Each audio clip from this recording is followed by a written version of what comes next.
today I want to talk about the humble jigsaw.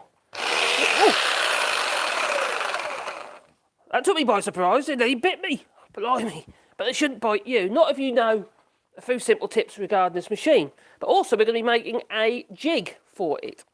Now, if you've only got one of these, not a jigsaw, you can pick the jigsaw for about 30, 40 quid if you know, they're cheap as chips if you want. This is a bit more expensive, obviously it's a professional one, I've had it for years as well. So it's done a lot of work over the years, especially the old boat building, what have you, or bulkheads been cut out, what have you. But it is a good tool, it is a good tool, and it's still going strong. The only thing is you don't get much in the way of trigger-related variable speed on it, you've just got the variable speed on the side. But one of the problems with a jigsaw is it's quite hard to cut straight, let alone a right angle. So we're going to be making, in this video, I'm going to make a jig for a jigsaw.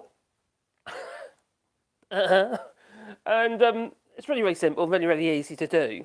Now I use jigs and what you call sledges for a variety of different tools, especially when I'm using a skill saw, and the idea is so I can cut the end of a new shutter straight, along the bottom. So I use a jig for that. I don't just go, really nearly go like that. There's a risk that I'm going to miss the line and it won't be a very neat cut. So I use a jig. Well, you do exactly the same thing with a jigsaw. But a jigsaw, that's a great little tool. Anyway, let's see what we've got here anyway. Oh, hello, they've got 5 people there. I'm on the right, guess what? I'm on the right, the Irish jig. That's what you say, Glasgow. I'm on the right channel today. Yes. Yes, they are streaming. Yes, they're on the wrong channel. That was a bit silly, I must say. Oh dear. Hello, Gingers. Oh, what a dancing jig. You can't see my legs, can you? They're moving, I'll tell you. Yeah, you didn't see that, did you? Hello, Mad Monk. How you doing, buddy? Hey, Peter Dallas, how you doing there? Bonsoir to you too. You'll be bon wheat soon. So that's what we're going to do. We're going to make a jig for a jigsaw. Hello, Bernard. How you doing, buddy? Oh, getting jiggly with it. Oh, we got to get jiggy with it all day. So yes, we're going to be using a jigsaw. Well, we're going to be making a jig for a jigsaw. It's not a pun, no. And what we're going to be using for that is I've got a bit of old laminate flooring. Old scrap of laminate flooring, and they're ideal bits of old laminate flooring for jigs because of the resin finish, very smooth. So whatever you put on there just slides over it nicely, Don't try and make a sledge, it'll all delaminate in the wet. But yeah, so what we're going to do is use that. Also got a couple little battens of oak, piano wood really. This is what I've got kicking about. And they're not actually square, but they're not straight. But they won't matter. You'll see why. But it's a simple little jig, and it's a right angle jig, so it's things like a T-square. It's basically it's like a T-square, but it's going to be for a jigsaw. So I need to bring you down a little bit, so we'll talk about a little bit about the jigsaw first, and a few things about the jigsaw that they try and tell you that they can do and they can't, not very well. One thing is the idea of altering the sole plate, because that's the sole plate. Changing the angle of that is a ridiculous idea. Just keep it at 90 degrees. Use a square. I generally use a little engineering square like this one here. Or a little thick square. You can even use a little tri-square. And keep that blade at 90 degrees to the sole of your jigsaw. Now, the idea of trying to cut compounds, angular cuts with a jigsaw, it never ends very well, to be honest. It might work better if you use a jig, like we're going to make in a minute, but no. Just don't do it, don't bother. I've tried it just because of experimentation more than anything, but on the whole, it's just a total waste of time. Just keep it at 90 degrees and just use it what it's really designed for.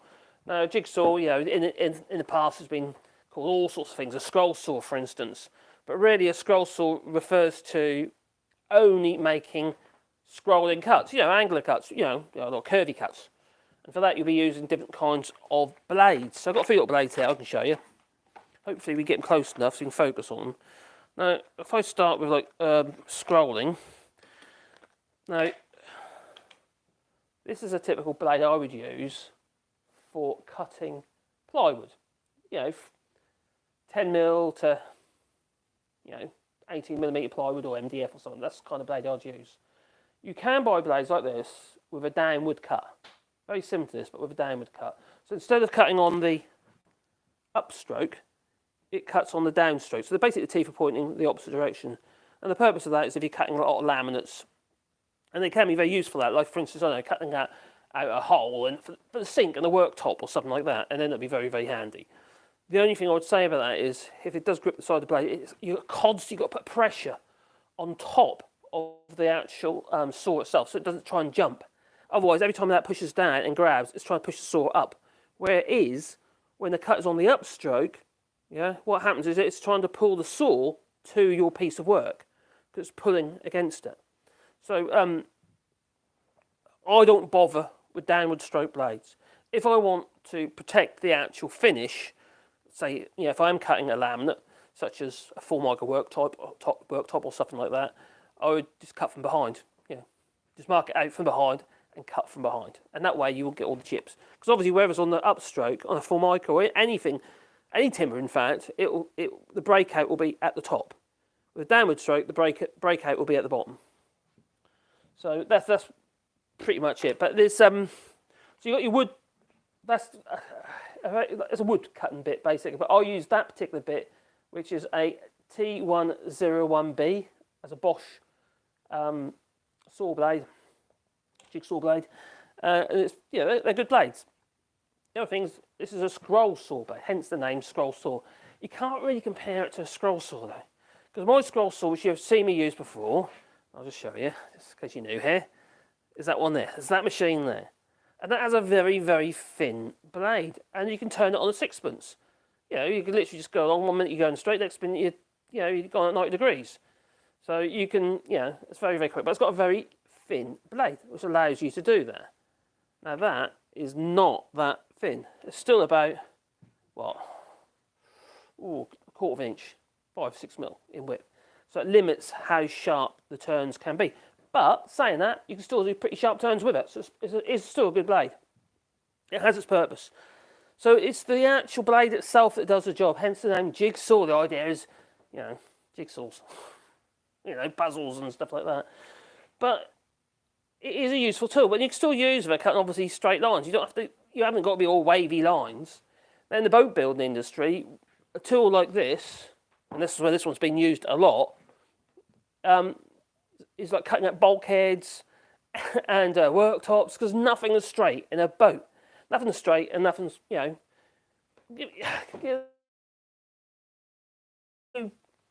build a boat. You've got your hull and you've got your superstructure. You mount them together. But the first thing you have to do, you have to level the hull from the stern to the bow,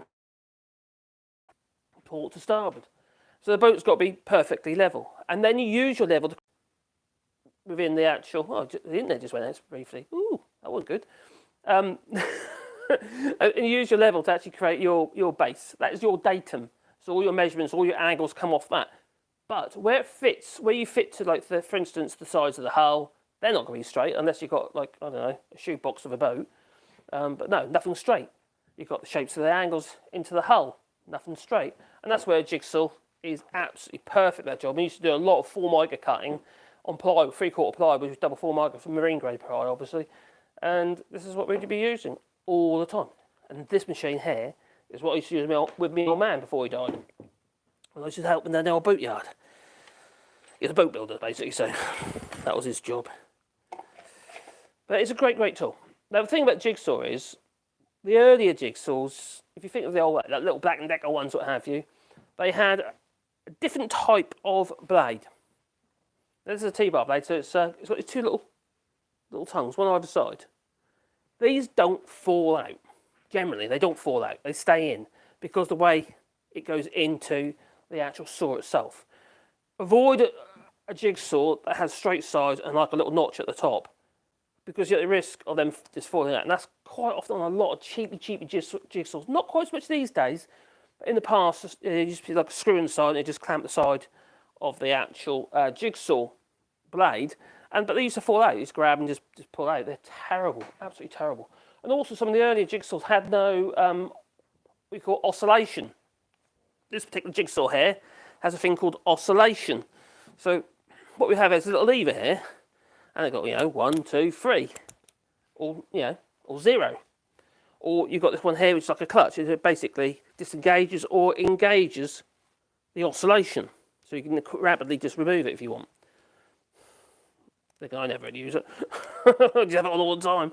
But if, for instance, you're cutting straight or you're ripping a piece of pine or whatever, and you want to cut fast, the bit about the oscillation, you put it onto say 3, for instance, that blade isn't just going up and down, it's scooping like that. And needless to say, with that scooping action, it can cut much faster, you know, like that. And you got 3 seconds of that, 1 to 3. So depending on what you're cutting, and if you've got any turns, because you don't want to have your oscillation right up if you're trying to do a load of sharp turns, because effectively what you're doing by putting the oscillation up, the actual pattern of the actual saw blade is deeper. It's from front to back. Effectively, because of the shape of its arc, it becomes wider. So you can't do so much sharp turns. So if you're doing sharp turns, you back it back, you know, to nothing. And then you bring it back forwards again, you know, whenever you're on the straight. If that is a problem for you, that is. But that's not what we're talking about today. What I want to do is I'm going to create, while you're here, a little jig. Like I say, we're going to be using this old floorboard material, a couple of old scraps of oak, another bit of oak here, which is going to be the actual T-bar. So effectively, that's going to provide the fence of this little gadget, and it will just make life a lot easier. So if you've got an old bit of pine like this, right, I'll tell you what, I'm going to try and eyeball it. I'm going to try and cut a square, I'm going to eyeball it. So that's the beauty about this little jig we're going to be making, is that we're not, you know, you won't need to mark it, apart from how long you want it maybe, but you won't have to put like a square line on. So I'm going to try and eyeball this. It's going to be disastrous, you know, don't you? That's obvious. Although I can cut 45 by eye. As long as I've got a shiny saw, if you've watched that video already, you'll know what I'm talking about. Right, so I'm going to try and cut that square. But remember, actually cutting anything straight with a jigsaw is pretty darn impossible anyway, by eye. So I'm just going to whip this end off. I'll get my words out in a minute. I'm just going to whip the end of this piece of wood off. Make sure you don't cut through the cable.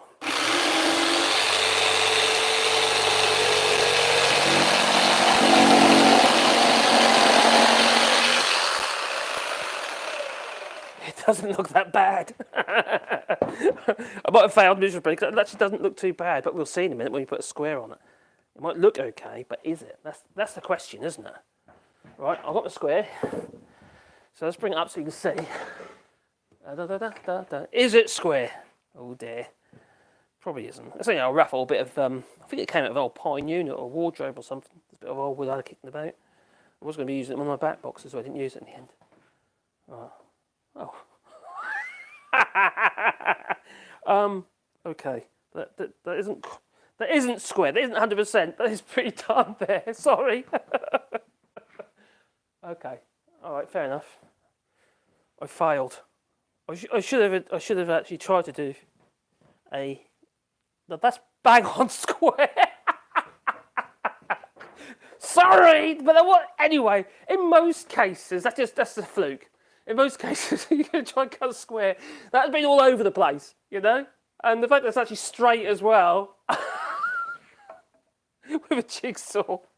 Oh, I'm just too good, you know. No? Okay. Anyway, let's see what you're saying after that. Baby. I kind of failed, but not, if you know what I mean. 2 kilo carrots, 50 cents, damn cheap. Okay, thank you, Jasper. Good info. What's that about? Oh, there. Let's go back up the top there. Get your brace. Ah, Jasper, I have got a brace here. I haven't got the bits there, though. I was thinking about you, and I went into my other workshop, and I found my old brace. It needs good old clean up, what have you. It still, you know, it still works absolutely fine, but it definitely needs a bit of restoration work. Yeah, and an oil up probably. So it looks like it's an old Stanley brace, that one. Yeah, Stanley brace. So got to find my old brace, you know, my old bits up. You have a brace and bits. This is a 2-jaw chuck in that. There you go. See, I have got one. There you go, that's Jasper. And I'm hoping that I might have time today. If not, it might be a different video. I might do it tomorrow. I'm going to be making some carving chisels, as in whittling knives. Probably just one for video. It could take too long otherwise. Or a marking knife. I'm not quite certain what from stuff that you might already have, such as an old hacksaw blade or saber saw blade. So those sort of things are really good bits of steel to make. Well, the hacksaw blades are great for making marker knives. I've made several of them, although I can't find any at the moment because I keep losing them. So an old hacksaw blade is great for that because it's a really hard piece of steel, because obviously it's designed to cut steel, a hacksaw blade. And the same you can say with the old saber saw blades, such as this old one here. That, you could actually make a whittling knife for that, for carving. You sit there in your old rocking chair, you're whittling a bit of wood, making the old, walking stick. No? You don't want to do that? Okay. Oh dear. Okay, so I don't know where the carrots came from. Yes, but there you go. Okay, let's go back up here again. Glasgow. I bought an aluminium 3D scale. Oh, did you? Oh, well done, buddy. I had no idea they existed. They're really handy things. When I originally was looking for one, I was looking for well, crikey, I can't even remember the make now. Same people who make the pocket screw jigs. They're quite expensive anyway. It was like 80 odd quid for them, a little bit of angle iron with little holes and stuff in there. But I found another one online as well, about €15. It's just on Amazon. Very similar to this, but also had dovetail jigs in it as well. It's probably the one that you bought, I would imagine, because they seem to be all over the net now. I didn't see them before. And I only found this one when I was just perusing through the old, DIY, which is what we call a bricko here. In this case, it was in the Marshall, and I saw it there. Well, actually, I think that'll probably do me. This is in plastic. It's not an aluminium one, so it's not as good, obviously. But I have to admit, I was playing about with it, and just I was doing the video and what have you. It's a really useful thing, especially if you're working with square material and doing angular cuts. But also, you've obviously got your little draw gauge and stuff on there as well, which is something I probably wouldn't use that. But this thing on here, I definitely would use, and this cost me €4.99 euros, €4.99 centimes. And also the angular, I'd definitely use that. It's got the reverse on the other side. But also what I'd use is the protractor, which is that one.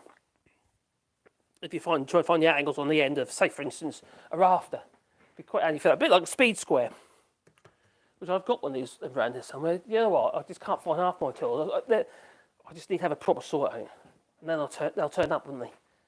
So I think okay. So I failed on that because I managed to cut it square.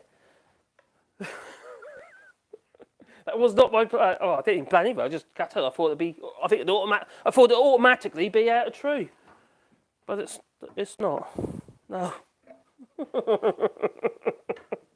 Oh dear. Anyway, imagine that was all wonky, and it'd be quite handy to have a tool or a jig that allows you, not the Irish jig, no. A tool that you could actually cut that simply and straight without any problems. Now this tool could also be for ripping as well. But you'd have to make it without the fence. Now I've got one over there actually, I could have showed you, but I'm not going to. Which I use with the skill saw, because it's kind of like, it's just a surprise, you see, surprise. Yeah. Anyway, let's make this thing. I was going to video it as I was making it, so I could make a little video, but I think it's not going to work out very well doing that. And also it makes things take twice as long. So the idea is, I want to try and be able to cut a piece of wood like this at 90 degrees, not by eye, and it just kind of every single cut will end up being 90 degrees. Just makes life a lot easier. Because not everybody's got radial arm saws, like I've got over there, my DeWalt radial arm saw, which I use a lot. It's the third one of those I've had, which basically is a saw on a rail, so it's always cuts perfectly straight. It's really useful tool, I'll tell you. Although some people are frightened of them because they tend to bite people's fingers off. You just got to know how to use them. But yeah, so it's a great tool. But not everyone obviously got room for something like that, let alone actually, why would you... Not everyone's what will spend the money on, are they? Especially if you're a hobbyist. So you could make a few little gadgets and tools that make life easier for you. One is jigs. Now, I make a lot of jigs and stuff regarding my routers, also my skill saw, but why not the jigsaw? So I'm going to use the same sort of patterns the idea or the concept I used for my skill saw for a jigsaw, just so we can cut bits of wood nice and square and repeatedly without any hassle and confidently as well. Because that's one thing, it's just like, you like that with a jigsaw generally, especially if you've got an experience with one, you're at risk of it going all over the place. Now, one of the key things about jigsaws you've got to remember about jigsaw is that the blade must be sharp. Now, if I show you this jigsaw blade here, this is a worn one. Now, that jigsaw blade goes up and down, that way. Cut through this bit of wood, right? Now, as you can see, it's got a hot in place because it's actually gone a bit blue. That was from cutting plywood, actually. So it's gone a bit blue. The thing is, that's obviously the bit where it's been doing all the work and all the cutting. Now, what happens is with a jigsaw blade, let me get a marker pen, I'll show you better. So if you've got a marker pen, because that's not a marker pen, if you've got a jigsaw blade, it's going up and down, right? There's only a part of that, generally, that's being used. That much of it, yeah? Where it's going up and down, and if that's a bit of wood you're cutting, what about the rest of the blade? It's not been used, is it? No. So another tip, what you can do is actually cut through two bits of wood, or have a sacrificial piece of wood that you use like an extra shoe, or sole plate on the bottom of your jigsaw. Theoretically, what that does, it moves you to the other part of the blade. So instead of, like, for instance, if that was, I'm not making one of them today, but you can. It's basically have a piece of board with like a little fence all the way around it, so it can sit into the piece of wood. And theoretically, what that does is it forces you to use the rest of the saw blade, providing that you lose the tip of the blade above the cut or above the bottom of the piece that you're cutting, because then obviously what happens is that'll just hit on the end then and keep banging your jigsaw out of the slot and then bend your jigsaw blade. And you think, what the hell's going on there? So anyway, that's not what we're doing. We're going to be doing this one here. So let's bring you a little bit further down here just so you can see what I'm up to and what I'm on about. So we've got this jig. Well, this is going to be the jig, and this is a piece of floorboard. First thing we need to do is we're not going to mark a slot in here, because what's going to happen is this jigsaw is going to be running down here, but it's going to be fenced in.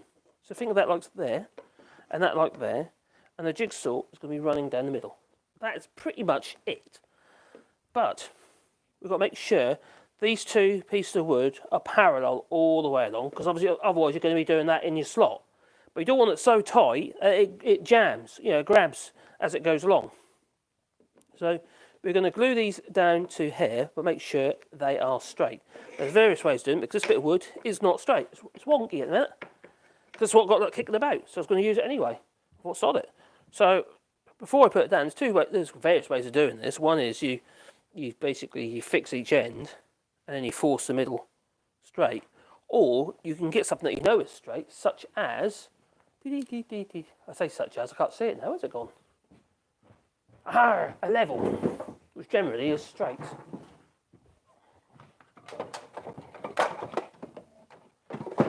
Everything's falling down as I pull the level out. So what I'll do is I'll just literally place that there like so. So I need the first one fixed, and it must be straight. So all I'm going to do is that. Then clamp that to that, and then glue and fix it down. But first of all, I need to glue it. And because this is a bit of laminate, there's two ways you can do this. One is you could, if you've got a table saw, you could do a curve cut, a vertical curve, just to take the resin off, so it doesn't stick to, so it can actually stick to the wood if you only got wood glue, or you just use some super glue. Now, woodworking super glue is a very, very, very useful material. It allows you to do all sorts of stuff where you want to glue things together quickly and simply. So once I got that into position, I'll super glue it down. But first of all, I'm just going to slightly sand it, just so I've got a bit of a key for the super glue, and making sure there's nothing on there that's going to resist the super glue. You can't use wood glue because the wood glue won't stick. Can't use cascamite because it won't stick either. I just release it because it's shiny and effectively it's a plastic finish. Now, basically, I sort of glue that onto there. And there is some super glue that I prepared earlier. Which one's it? That one, that one? Yeah, this one. Hopefully it's alright still. See what I'm going to do. Where's the glass? Oh, there. Oh, that's better. I can see. I'm just going to put a little bead of super glue down here. This is the gel super glue. It's only cheapy stuff. Right, just doing this like so.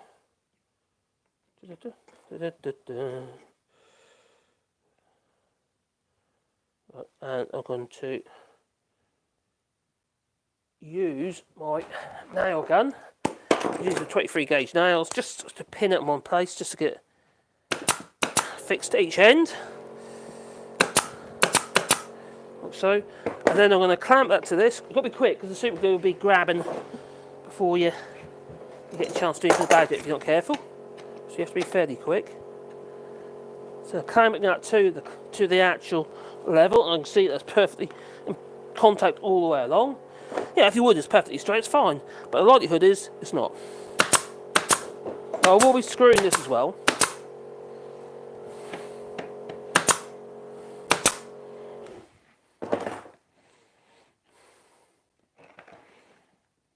Really, so it's not. So I want to put a couple of clamps in that way first before I get carried up. The pins are 23 gauge, so they're not going to be that effective at holding it. So I'll put a couple of G clamps on just to make sure. Oh God! Oh, so annoying! Got one all the way down. Oh dear!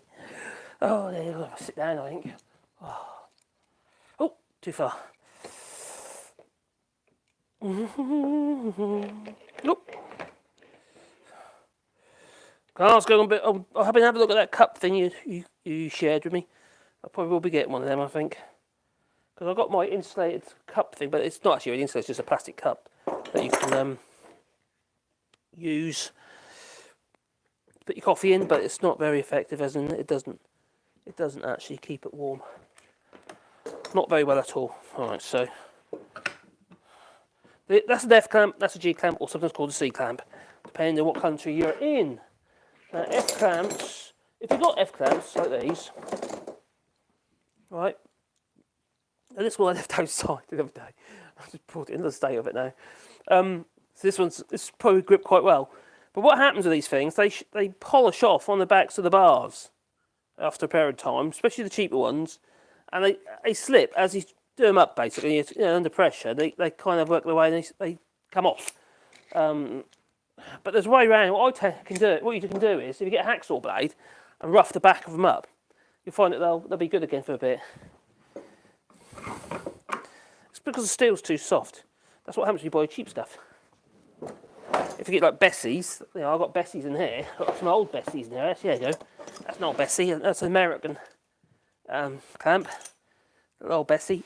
Brilliant little thing. I had this years, and it still works a treat because that bar is hard. You can see it's not polished off. It's just, you know, still very usable condition for a little old F clamp. And then you've got the bigger ones like this Bessie here. This is another Bessie clamp. Yet again, this one's a good tool, and it's, you know, substantial. Does a really good job. But if you're in France, another F clamp you can get, it's called made by a company called Revex. And these are very good. They're not cheap. Well, it's anything in France, to be honest. But yeah, these are very good as well. So these are on par with the Bessies, I'd say. I had them for a good many years, you know. And they get used a lot. But doing what I do, or not so much now, but what I was doing a lot of laminating. So I had to buy a lot of clamps quickly just so I do laminate. So I bought loads of these little red F clamps. Just, you know, because I put one every 4 inches. 100mm, and it's kind of that's what's needed. So okay, that's one little fence we've got on there, or guide. But I'm going to need one on the other side. But also, I've got to think about where it's going to go.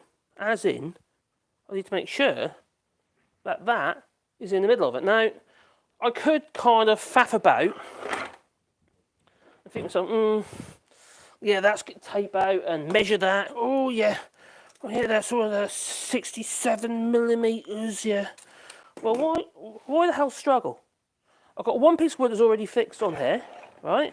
And I've got to make the other one. So why don't I make it easy on myself and create myself a little jig? So if I cut a piece of wood off at the right, if I get a little scrap of timber, I'll find a bit now. I should have got that. Oh, I should have prepared that earlier.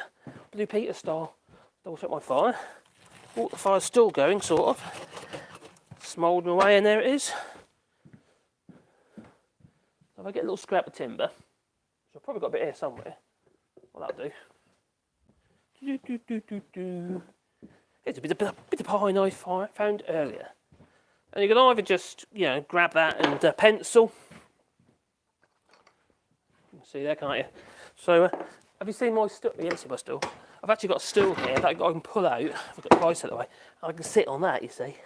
I've got a pull-out stool on my bench that I put in. It's not very comfortable, though. It goes right up the groin. Oh. It's okay if you balance it out on each testicle, and you're fine then. You just got to keep your balance. But otherwise, see, comes out the bench. Otherwise, you kind of balance on each testicle. That could be dangerous. But fertility is not an issue. No, not for me. No. But I still had. So what I'm going to do is, oh God, what am I on about? Literally mark this piece of wood in line with the side of that shoe. You don't want 100%. You don't want it tight so it jams, but you need it loosen. But you need it tight enough so it guides. So if it's got like 32nd of an inch, about a millimetre either side, you'd probably get away with that. But half a mil would be better. 64. So anyway, I've marked this bit of wood on there, and that's the width. So that's going to be my little guide. I know I'm faffing about it. It might seem, oh my God, all this extra work. But it's not really, because it makes life easier. You know what they say? Fail to prepare, prepare to fail. Boom, boom, boom, boom. Right, I've got a bench hook. Okay, if you went to school and did woodwork, you've probably seen these in school. Because I can remember them in school. Yeah. Mr. Charles, he's dead now. He's a great guy, he was. I love my woodworking classes. He was such a good teacher. Funny though, because I did some evening classes for woodworking afterwards. Just a bit of fun. Actually partly because I had to make a cot for my firstborn, my son, Stefan. So I built the cot.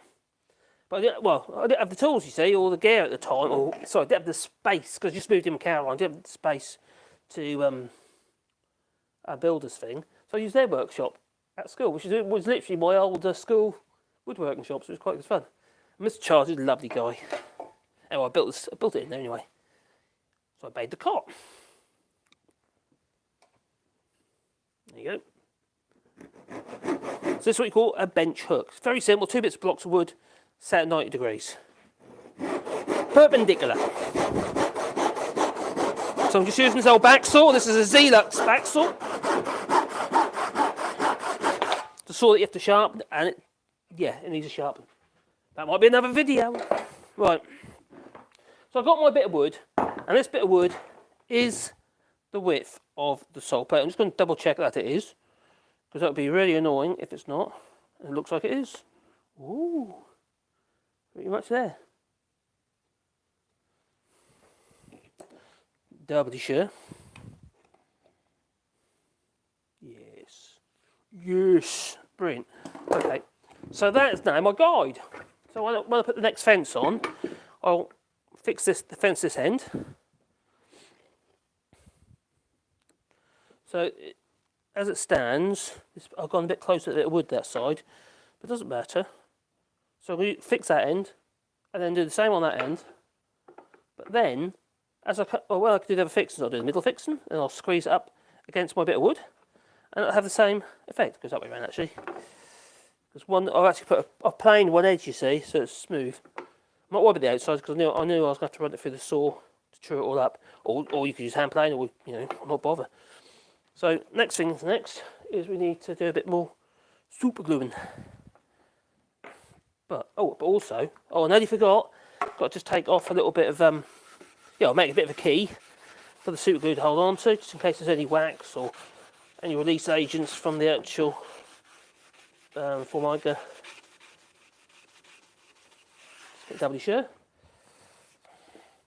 I think the super glue is pretty much finished. I brought another tube in, so I am prepared. Like I say, fail to prepare, prepare to fail. Boom, boom, boom, boom. There you go. So this channel here, this woodworking channel, I want to do a variety, sort of bit of a varied, videos. I'm obviously going to do the live stuff as well, but I do want to, obviously mixture of tutorials and other stuff. Tutorials and little projects and stuff, like the ones I do with the voiceovers. We'll carry on doing those, and then and product reviews as well, tools and stuff. Like I did, I bought that little thing off the other day, so I thought I'd do a little video on that. So what the hell? So forgive me if some videos aren't your cup of tea. I understand.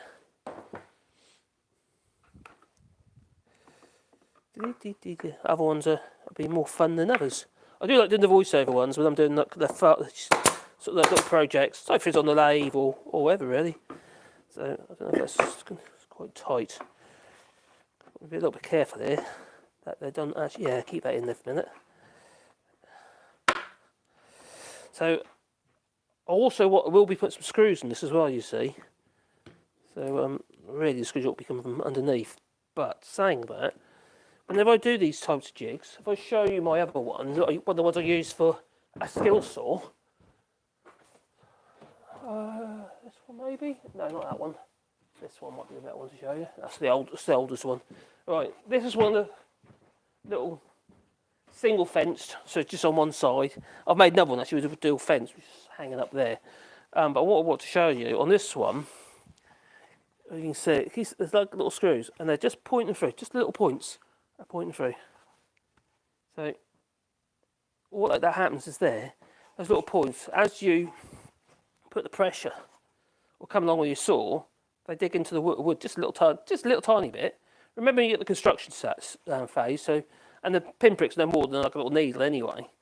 And what happens is it stops from sliding, so I'd have to clamp it down. And for the type of work I was using this for, which is generally shutters, it doesn't make a damn difference anyway. And talking about shutters, I just got a shutter job in, quite a reasonable one actually. So I'm not fitting them, I just supply them. So I'll be doing those as well soon. Probably starting next week because it's got to be I paid the deposit. So it's down to me now to go and get the timber and to get the job done. Okay, so that's on there. So I want to get another clamp on there, so it's not so. I think what I'm going to do is though, because that feels so tight, I'm just going to put it back in again, but with some sort of spacer, which that'll be too much. Put it all around.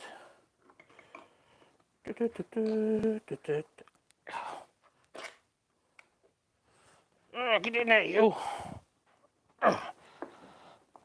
That's it.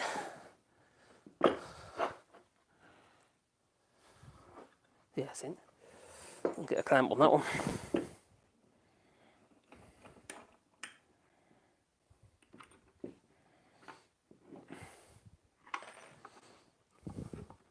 That's good there.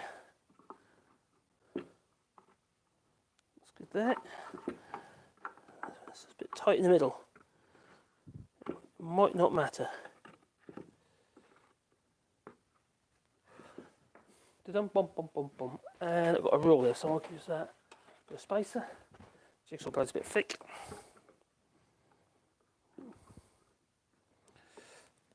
Aha, there you go, Jim the head. So, another clamp. And I can put my screws in, which will be those screws that I showed you a minute ago that are going to be the ones that create that little bit of resistance. It's a simple little gadget to make, you know. I'm making a bit of a dog hair of it at the moment. Dog hair? Is that the right phrase? Probably not.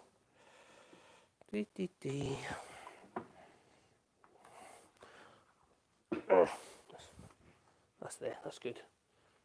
Get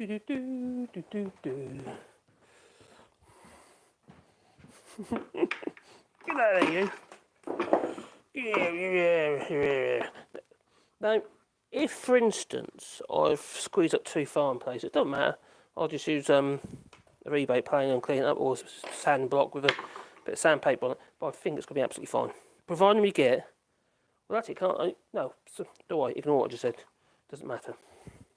It won't matter. So anyway, next phase now, or next stage, we need to put our screws in. It's going to hold the stand, but also it's going to provide that little pinprick. So I'm going to find some suitable screws, hopefully. They don't want to be too big, because we've got a little tiny little bit poking through. So they mustn't be too long. This is when you can't find anything. That's usually what happens. So what we've got there, we've got about 20mm. Oh, so that might do it, 3/4. You don't need too many of them in there, but you've got to remember, whatever wood you're going to be cutting through, this is obviously going to be doing like a 12-inch board if you want, maybe longer, maybe 14 inches even.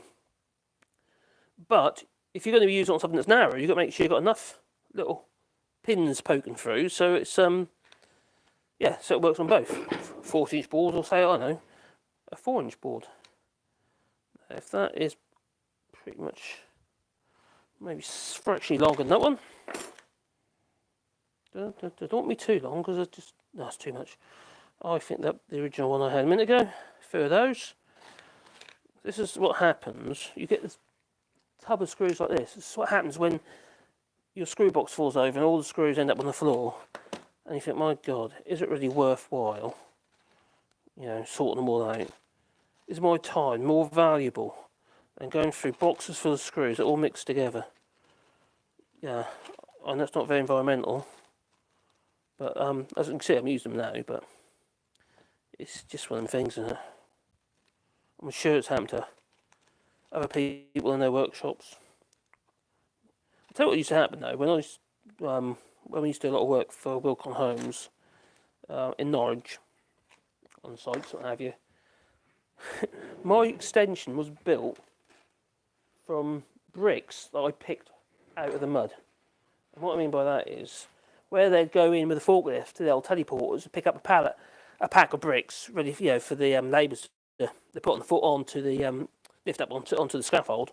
Often the packs would break, and all the bricks end up on the floor. So all they used to do is scoop them up with the bucket, and then just pile them up into the yard, because it was too expensive to pick them up. Plus the dirty bricks. So there I was. Can I have those bricks, Mr. Foreman? Oh yes, can son. Yeah, I'll have those bricks. So there I go, I'll go pick those bricks up. We built our extension like that. Our house in Sallows. As you do. Right.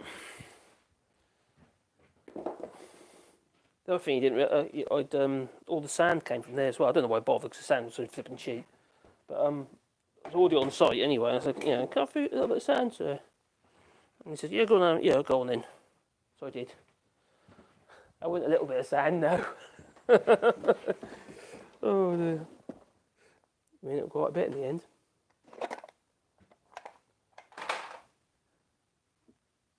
The thing is, it wasn't really his sand to give away, was it? It was it'd been Wilcon Homes. He's the foreman, after all.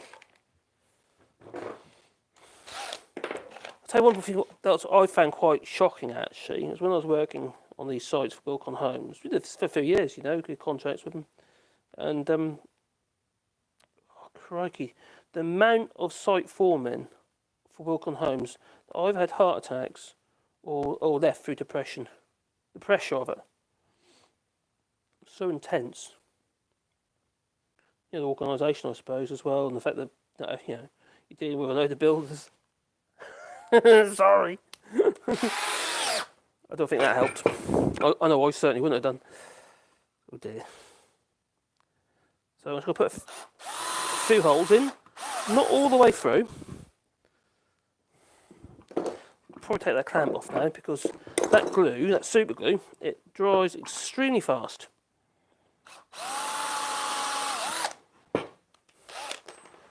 I'm just going to check it's all hunky-dory. Just kind of sink that there and kind of sink that one there. I just want to make sure that they're going in far enough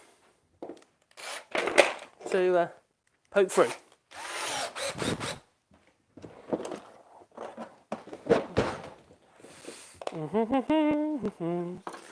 Needless to say, that's not a PZ 2 is a PZ1, which should be that one. I don't know if you realise that a Phillips screwdriver is not the same as a posi drive. They're different, very much so. Oh, perfect, that is. Now if I just show, just put the screw in here, this one in. Oh, that one has just gone in, and you see it's just about poking through. And it just holds it in place as you're using it. Obviously, if you're going to use this on full mud stuff, you'd basically just go in there and just take the screws out a little bit. Because you'll scratch all your full market, wouldn't you? But if it's a bit of pine or something like that, you know, even plywood, it wouldn't make a slight bit of difference. There's little tricks you can do actually with, say for instance you've got a dent in a bit of wood. Yeah? You know, it hasn't got a finish on it or anything like that, it's exposed, just a plain old bit of timber, and it's got a dent in it. If someone's hit it with a hammer, maybe they've, that's what you call a half crown, where someone's hit a nail in and it's left a little indentation. And there's no finish on the wood, so it can absorb a bit of water. So just drop a few drops of water on it, leave it a couple of days, and you'll find it'll all swell up, and it'll be actually proud, and then you just sand it off.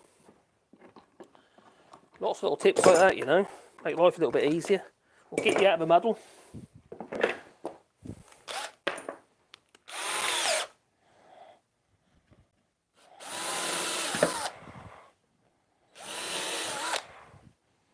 So I'll put 4 on each side, I think that'll be enough.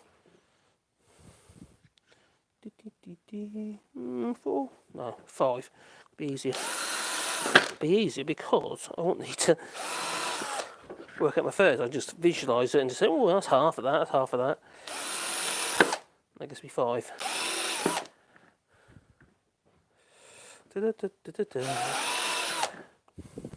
So, I don't know if you're getting the gist of it yet. I better check out chat, better I?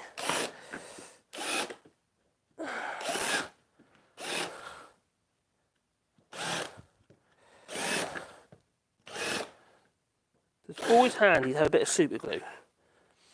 I'll tell you another thing super glue is very handy for. Let's say, for instance, you've managed to damage something. Like if you've got a saw cut, you cut a bit of wood, and that last little bit is frayed, isn't it, on the end. You have a bit of breakout on that last few little strokes of your saw, and you've damaged your bit of wood. Oh crikey! Now I've got to start again. No, you don't. You just get a bit of super glue, a little clamp, leave it there for 10 minutes, and it's done. And it'll be dry enough to carry on. The bit about super glue is because it's clear and it dries clear. Don't put any hardener on it or anything like that, or activator, because what happens is the activator will turn it white. So don't do that. The activator is basically an alkaline solution. It's one of the reasons why super glue goes off really dry on your skin. It's because the alkalines. Oh God! I fell out my. Oh dear! Oh no! It's on the floor somewhere, and this is where you go. Oh, there it is. What happened to this holder? Has it lost its magnet? Oh, it's not very good. Don't know. That's not brilliant.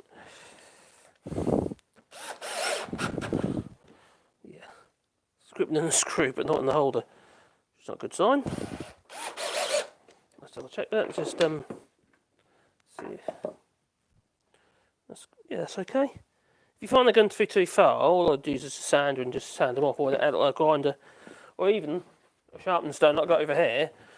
Get on the coarse one, which is that one, and then you could literally just do that for your swipes. They'll still grip it, it'll be enough to grip into a bit of wood as you use it. So we don't need that sticking out that end, and we don't need that sticking out that end. Let's use a bench hook again, I suppose. I know I could do it on the old saw over there. But we don't have to use power tools all the while, do we? No. Although I do like to. I suppose it depends if you're earning money or not, you know. If time is an issue. But they're going to pretty quick anyway. Time to set itself back up over there. Yeah, it's cutting it. It's the odd cut. Right. The nice thing about using a bench hook, because of the width of this fence here, it keeps your saw straight. So you can use it as your guide.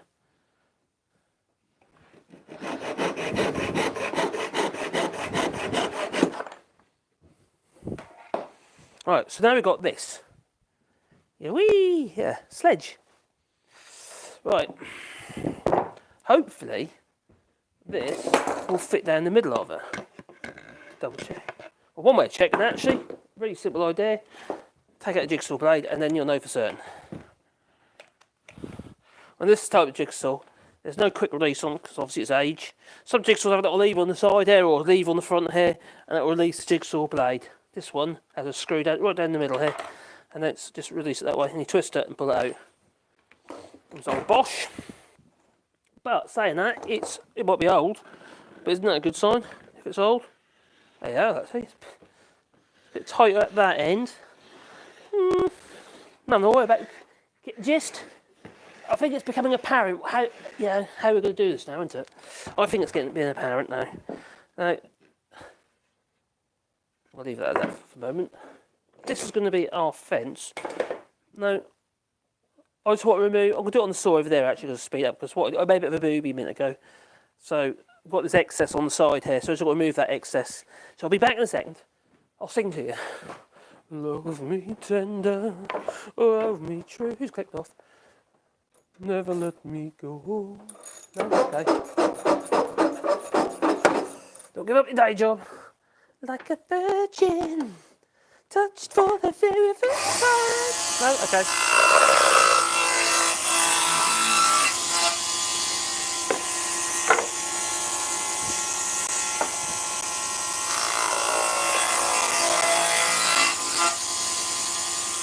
Super duper. I'll be back in a second.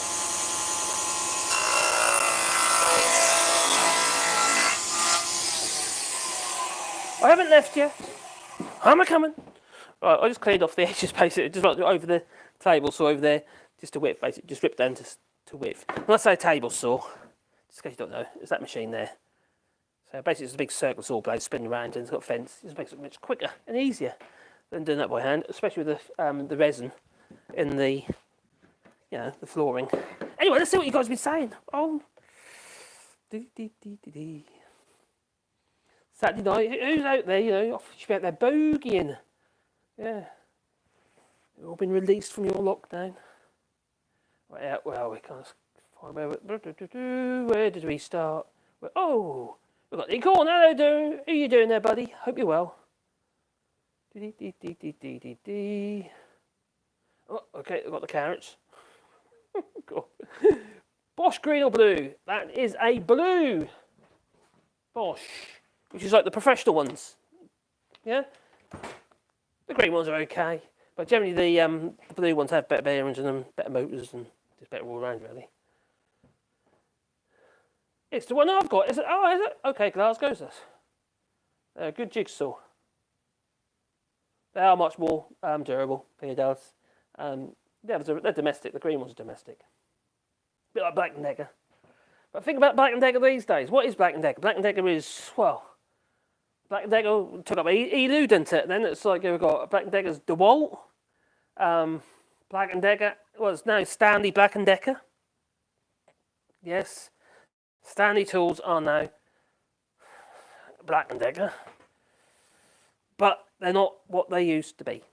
No. This is a little Stanley. Effectively, this is a little Stanley drill. It's kind of like their semi, I don't know, pro kind of range in that kind of yellow Stanleys. That's actually quite a good little drill, actually. I'm quite impressed with it. I suppose they've got their pro range anyway with the DeWalt, but the DeWalt tools are not like they used to be, and their service, their backup is terrible with DeWalt now.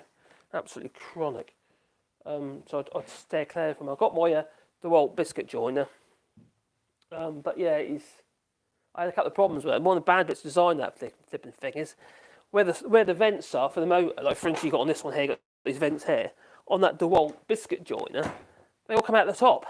So you are using it like that, and you've got all this stuff blowing in your face. So I made a little aluminium deflector plate for it. It's just fundamental design flaw. It's just ridiculous. So I stay clear of DeWalt these days. I do like Makita. I do like Fez still, but I can't afford them. Well, you all know, they're very, very expensive. But Makita, I think Makita are a good middle ground, really. Everything with Makitas I've had has all been good. And to be honest, even Hitachi used to be really good, and it's not as good these days. Yeah, Milwaukee, but Milwaukee's a bit pricey around here. It's hard to get, so I do look Milwaukee's excellent stuff.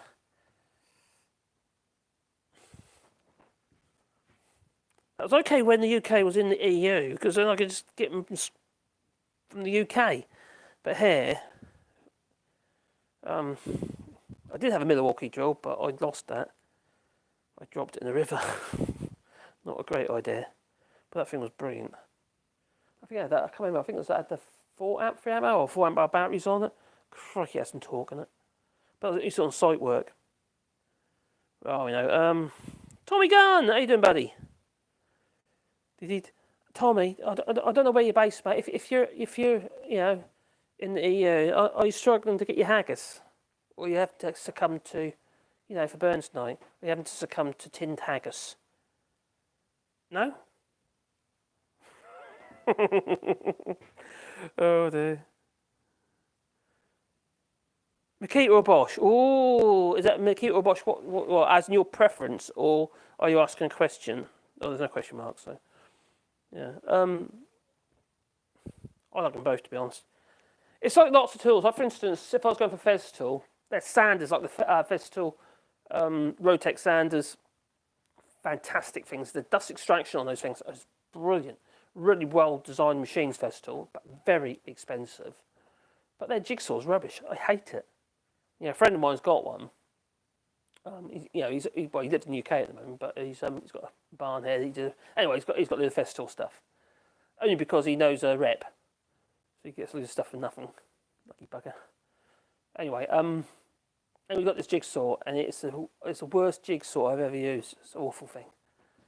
You know, the Makita Jigsaw is very good. You know, I don't think it's as good as the Bosch though. The Hitachi one definitely, because I've had the Hitachi, and that's what you find is after a while, if you've got a bad Jigsaw, where this part here goes up and down, it wears in here, and what you'll find is they'll just all be sloppy, be too much slop in it. What these things, these old Bosch ones used to suffer with, not this one so much, but this is about the third one of these I've had over the years. The actual gearbox then go after a while, but that's quite common on Jigsaws anyway, because it's a hell of a lot of load on, especially when you're cutting in full micro all the while. But that one's yonks old now. How old's that now? Ooh, it's got to be. It must be 10 years old. It's done a lot of work. So if you work out what the cost of the thing is in comparison to like the amount of work it's done, it's done really, really well. And it's done a hell of a lot of work. It hasn't done much work since, you know, while I've been here. Actually, it has done work while I've been here because I was actually using it here. That was old, more than 10 years old. That one is. Oh, crikey, I'm losing track. So I'm getting old, is what it is. My brain is frazzled. Dear. You catch your own haggies, do you? Ooh, really? Oh, dear. Yeah, Milwaukee, Makita, yeah. Bosch are great. Not all the Bosch tools are brilliant, but a lot of the Bosch battery drills are pretty good. The only thing is that they do a nice battery drill, but it's got a tiny little chuck on it. So a little 10mm chuck for the price of the drill. It just seems a bit ridiculous. Not all of them, obviously, but a bit of heat helps too. An iron or something.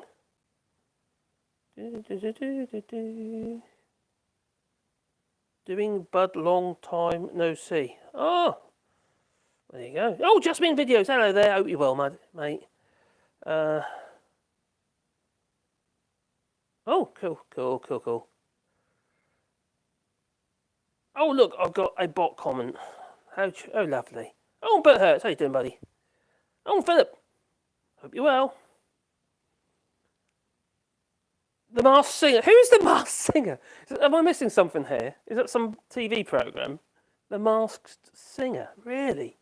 Blimey. Gorilla Glue. 50 cents a tube. In Noz. Oh, NOZ. Oh, we've got an NOZ near us. If it's the shop I'm talking about, it's like a bit of all-rounder type thing, but like seconds and stuff. That's the one. Is that the place you're thinking of? think we've got one near Electro Depot here in front, there in the Moj. Even just watched. Oh, okay. Blimey. Oh, the boss has brought me a coffee. Can't be bad. What are you looking for my cup? Should I put in my cup? I could put my sippy cup, my baby cup. I'll put my baby cup because I'm like to knock it over, you see. That's what babies do, isn't it? Yeah. I think I've got past the other thing babies do. I don't mess myself. Not these days. That'll come later. One day. You looking forward to that, darling? You looking forward to that? When I start messing myself and you've got to start nursing me. No. You just got to put me in the home. I'm not going to let you. I'll haunt you.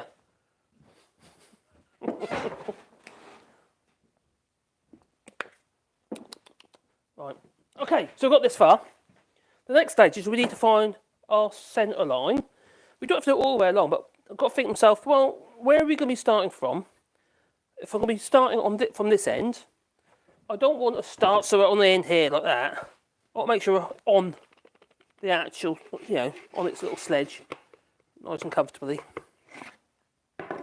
So what I'm going to do is I'm going to place it on there, and I'm going to bring it down so you can see, because obviously it's a bit pointless otherwise. There you go.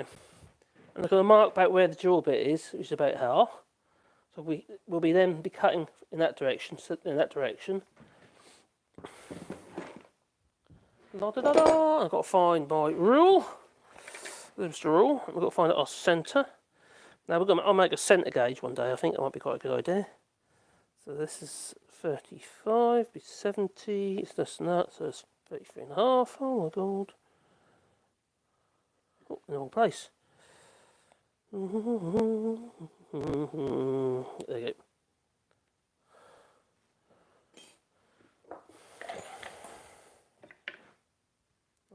So, I've got to drill 2 holes. Start and finish. The finish hole can be further at the end. I can't obviously cut it all the way along, because there'll be a slot in here, you see. That'll fall apart, won't it? So it's got to be in there, but that's about that far. Ideally, I want to see if I can cut a 12-inch board. So the slot needs to be slightly longer than 12 inches, which it will work. That's good. So about here. So if I do it about here, that'll be plenty. Find centre mark again. It's not critical. This isn't. It's not somewhere there. I'm just going to use a battery drill just to drill a little hole. Make sure I am where I want to be. Ah. Shiny. You can use a spade bit or forcing a bit. I'll just use a spade bit by what means we're here. Otherwise I do it on the pillow drill. But I'm not going to, so we just need a spade bit big enough that you can easily put a hacksaw blade, not hacksaw blade, jigsaw blade into. I'm a fool. I do mumble sometimes. I am aware. Do you know what? I never had to talk so much, until I started doing YouTube.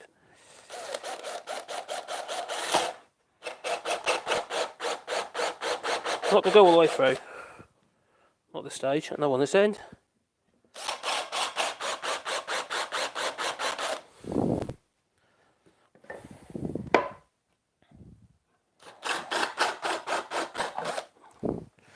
You could do this with forcing it on the pillow drill. Just have, I think that chuggers. Well, it's probably my weak hands. So now we've got this. So the easy solution here, to cut the slot, we'll put it in this vise. This is an old record vise, quick release record vise. Had it absolutely years, and I actually got it second hand when I got it. So God knows how old it is. Plus I had to weld up extra bits on the front because it had a big old crack in it. So I had to weld it up, as you do. You know what it's like, when you haven't got a lot, and it usually happens when you've got kids, and you find ways of making things work, and I hate the idea of throwing things away that I know I can get working again. Okay, so I've got a bit now. I think what I'm going to do is I'm going to change that bit actually. for a finer one, which is going to be either aluminium or used for doing Formica as well. So I'll just put that in there, and I think that's probably a mistake. There you come. That one, or that one. Oh, decisions. Could use a metal cutting blade even for this stage. That might be a better idea. So you've got metal cutting blades. You can see obviously they're serrated for cutting metal. So I'm gonna put that in instead, because that's got like a Formica finish, like a plastic finish. If I use a wood cutting blade, it's going to splinter like crazy. I probably still will when I go through, put a wood cutting blade in there. So now what we're going to do is just going to cut a slot down the middle.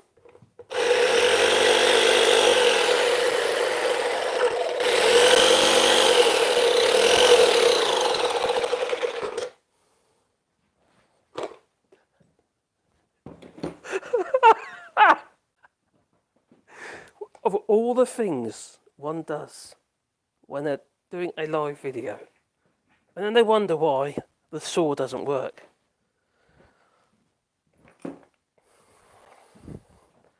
Can you see what I did wrong? Oh God, I can honestly say I've never ever done that before. I put the blade back to front.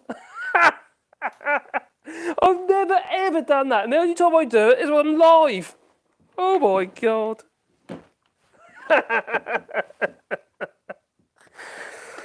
Oh dear. And now it don't want to come out, because I'll put it in the wrong way round. There you go. Oh crikey, what an idiot. Oh, it's like, it's the sort of thing people do, like when they stream onto the wrong channel. I ain't done that before, no. Maybe it'll work this time. I was trying to cut with a bit of saw, that's why I wasn't going forwards. I thought, what's something jamming it? Then I realised, I could see. The blade was the wrong way around. I'll be right now though.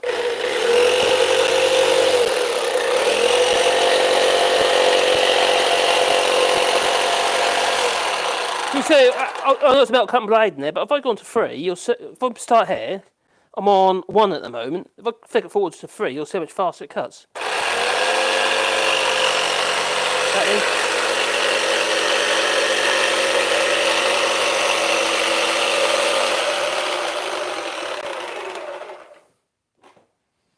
So it started off, speeding up in the middle here, then I went back to number 1 again.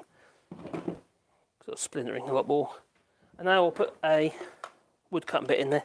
Now I've cut a slot with the metal one. Hopefully it won't splinter quite so much. Another thing you can do to stop the splinter, you can literally get some masking tape like this. If for instance you put your line down and you think, crikey, I'm going to splinter all this. Well, you can just do this. It does mean you've got to mark it again, unless in this case it does show through. But then you put your you put your mark.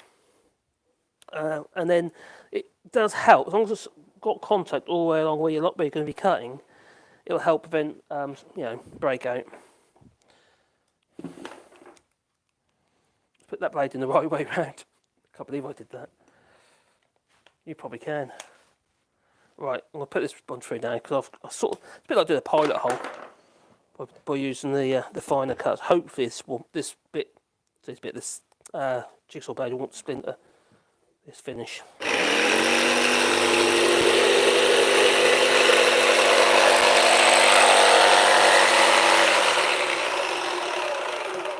So now the slot is the right width.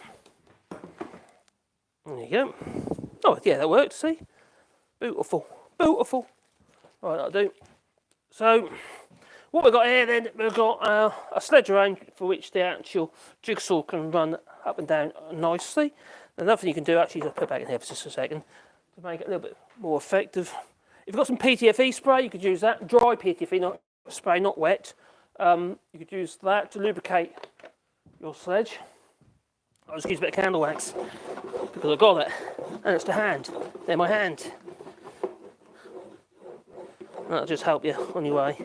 Now, this is the winter, so at the moment we're in quite a damp environment. So these 2 bits would probably swell up as much as they go into at the moment. But when it comes to the summer, they'll probably be, they'll shrink down a little bit, be even looser. So yeah, perfect. Bit of wax really does help. So the next thing is we want our fence. So this one's, you could use, leave it like this if you wanted to. If you wanted to use it for ripping. Let's say for instance you had a much longer one. Cutting plywood or whatever, you've got between a couple of trestles and you don't want to have a wonky old cut. You could create one of these, any length you like really. But this one's going to be used for cross-cutting. So it's usually a problem for a lot of people have is actually creating a 90-degree cut easily. So we're going to basically put a fence on it, on the back here. So that will be perfectly 90 degrees, like so. That is the idea anyway. Now I don't generally have it like that. I'll usually have it on one end, back there, like so, offset. Because that way it gives me enough meat on one side. If I want to put a clamp across here, say for instance I'm on this, I'll show you in a minute. Stop mumbling along, Marcus. Don't do it. Right. And also I'm putting it in the wrong place. It has to be here, in front of your slot, just in front of your slot. So you've got to make sure when you screw this down to this piece of wood, which is going to be your fence, you have to make sure it's got enough fixtures all the way along. Otherwise, this piece here will fall off on the end, which won't be very helpful. I want to make sure I'm using a smooth bit up. That's it. That's good. You can't have it there. Otherwise, what happens is when you say, "Oh yeah, I put it there. That's a great idea." Like I was about to, and you're supposed to put your, you won't get your jigsaw blade in because a bit of wood's in the way. So it has to be on that side of it. So it has to be there.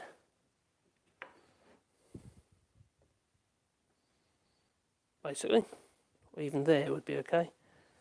But we're going to go there. Go either way. But anyway. So, I want to probably about there.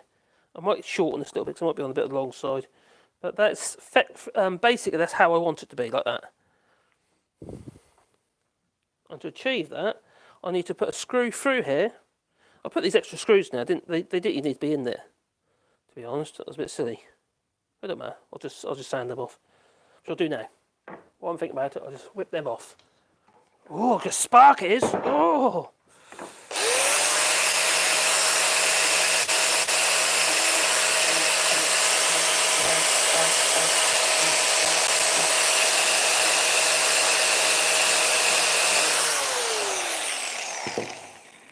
Catch your fingers on it, you see. So got rid of that. Just drop a bit of wood on the floor, so let's pick that up again. Oh dear. Oh dear. Obviously your fence needs to be straight, which it is. And I'm going to start with putting one screw in first. Now just various ways. Get the way, we just literally put this piece of timber in the vise. The fence in the vise. Be easier. You don't have to do it this way, obviously. But we've got to get one fixing in to start with.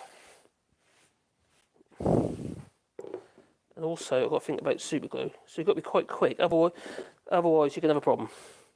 Now, I'm just going to get a square. Oh, big one there, that'll do. That'll do.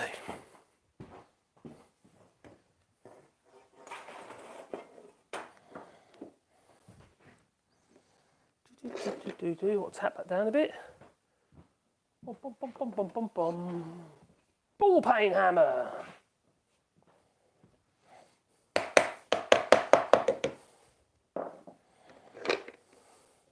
Actually, a bit higher.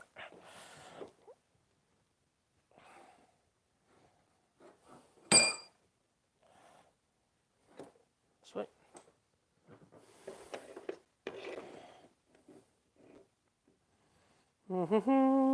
Just like that. So I need a bit of super glue. Which I don't really want to open another tube up, but I might have to. Super glue is quite annoying. It goes off in the tube, otherwise, you see. Oh, there's nothing there. Oh dear. Right. I'm squeezing them out of there. Oh, it's like squeezing a zit. That is. That last little bit. Oh, they were the days. I had to do that for a long, long time. Be boils, I reckon, next. Right. So lining it up with the square. And you've got to be fairly rapid with this. I'm going to put a couple of pins in as well because it sort of moves about as you're trying to put your screws in. I'm satisfied with that.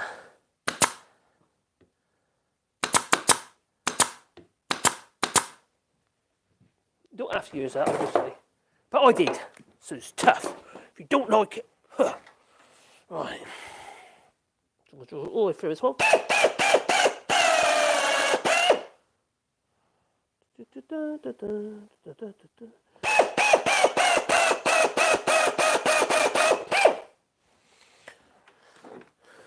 I wasn't sure I was going to go live today, but the thing is, after my mess up yesterday when I went live on the wrong channel, which was a rather silly thing to do. Need you there. I thought, oh well, I better go live today. So we have.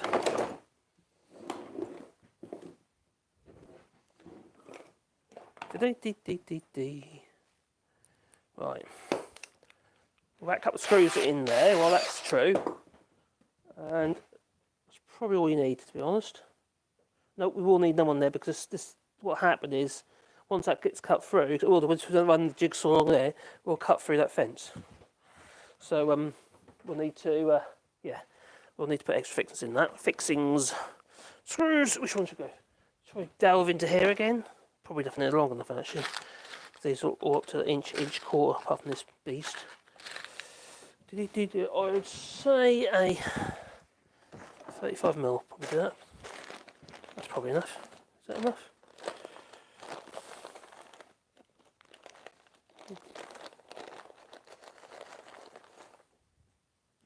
Yeah, that's good.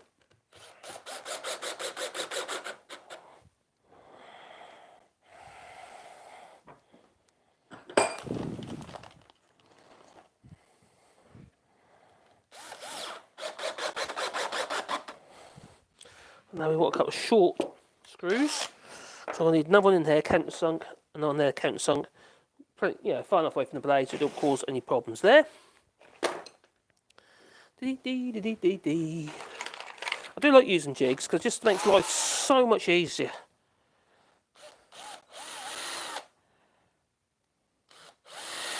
Saying that, I probably made this thing and I'll probably never use it. I just use my maybe I will make more use of jigsaw again. I don't use jigsaw so much as I used to. Things are in the workshop most of the time. But anyway, maybe I should. One screw. That doesn't. I'll be careful to go all the way through.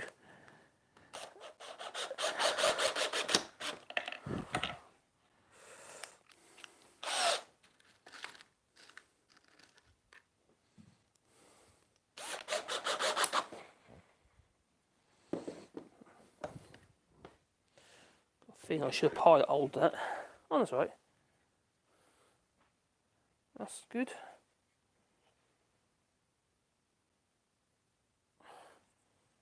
That is okay. Okay, that's good. So I think we've got a little fence out on there now. So let's see if it works. So I want a cut. That'll be really annoying because as you probably remember, I cut that by eye, and it's ended up in 100% right. Well, Nat's whisker, right? Anyway. So will this little gauge work? Or jig. My Irish jig. My jig. My jigsaw jig. Oh God. Oh God. I need an electric voice. Right. If there's such a thing. One day I might be able to get myself some new tools, new machines, because that's kind of what I need to do. Yeah, for a start I haven't got a saw that's got even a blade brake on at the moment. Yeah, my table saw. See that? Those sort of pins stop it from moving about. See what I mean? So they just push into the wood just gently a little bit. As long as it's not something that's going to be a final finish. So I can plonk that on there like that. Oh, what's going to happen I wonder? Oh.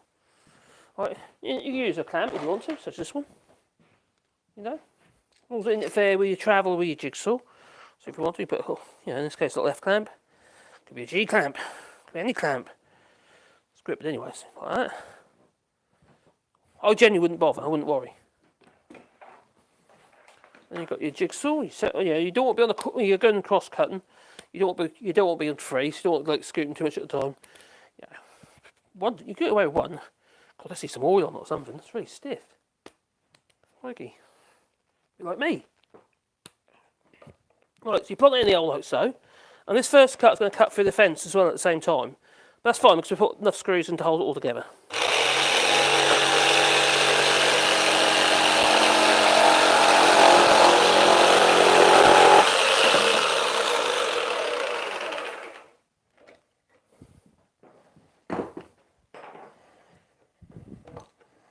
It'll hang up my wires. So, that looks pretty darn good actually. Let's have a look. Where's my square? Not that big old thing. Aha, I'm engineer square, dude. No, oh crikey, that's not safe. My favourite plane, that is. Take the edge off that. That's pretty good. If you do find you've got to tweak the fence, I just do that with the what is now the shoulder plane. If you wonder what a shoulder plane is, a shoulder plane, yeah, because I've got one. If you haven't got one, just use a bit of sandpaper. If you have to, you've got to tweak it. It's like that's a shoulder plane. So yeah, you actually you can take this top section off if you want and use it as what you call a chisel plane if you want. So it's ideal getting into like the corners of a rebate. The rebate like brings around the frame of a door or something like that. There's another one that I've got here as well, nicknamed a badger plane, which is also a shoulder plane.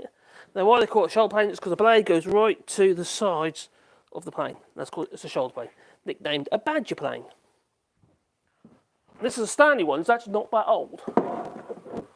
Not for a hand plane, all my other hand planes are decades old. And I've got another shoulder plane here, I'll show you, there you go.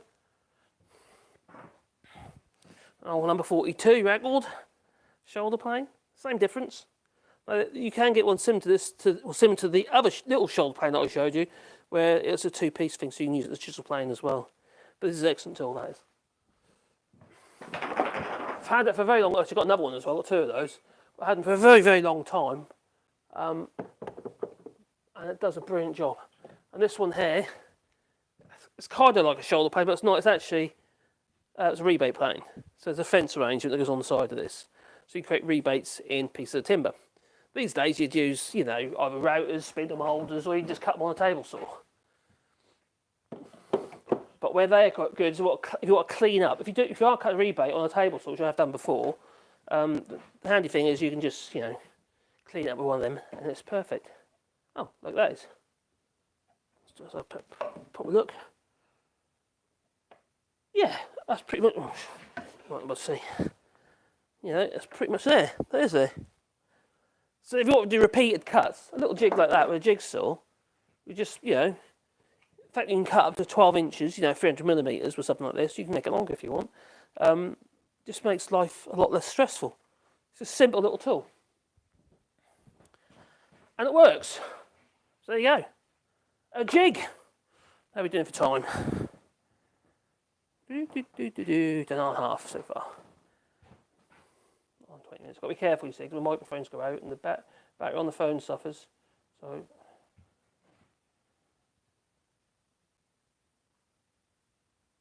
that fits that way. Yeah, okay. How do we jam today? Ooh. Can't get dirty old tarring out of my head. Oh dear. So, hello, Mike. My Blue Pro Jigsaw, that's much newer than mine. I was quick release on that one, it's 25 years old. Used every day, yeah. Do you find the quick release, because you've got it's like a lead arrangement on the side, isn't it, on the Bosch Pro? Is it to release the blade? Because they did both versions. Oh, I talk about batteries now, it's actually just warned me. So I just have to go and buy batteries. Hopefully the sound will still be okay, because last time I plugged this in, it was causing problems with the microphone, which was yesterday. So hopefully But I'll have to plug it in, otherwise it's not going to sound. It was interfering. Maybe it was too close. I'll put that over there. I've used it before, had no problems. Tell me if the sound goes hissy or anything like that. I've just plugged in a battery charger.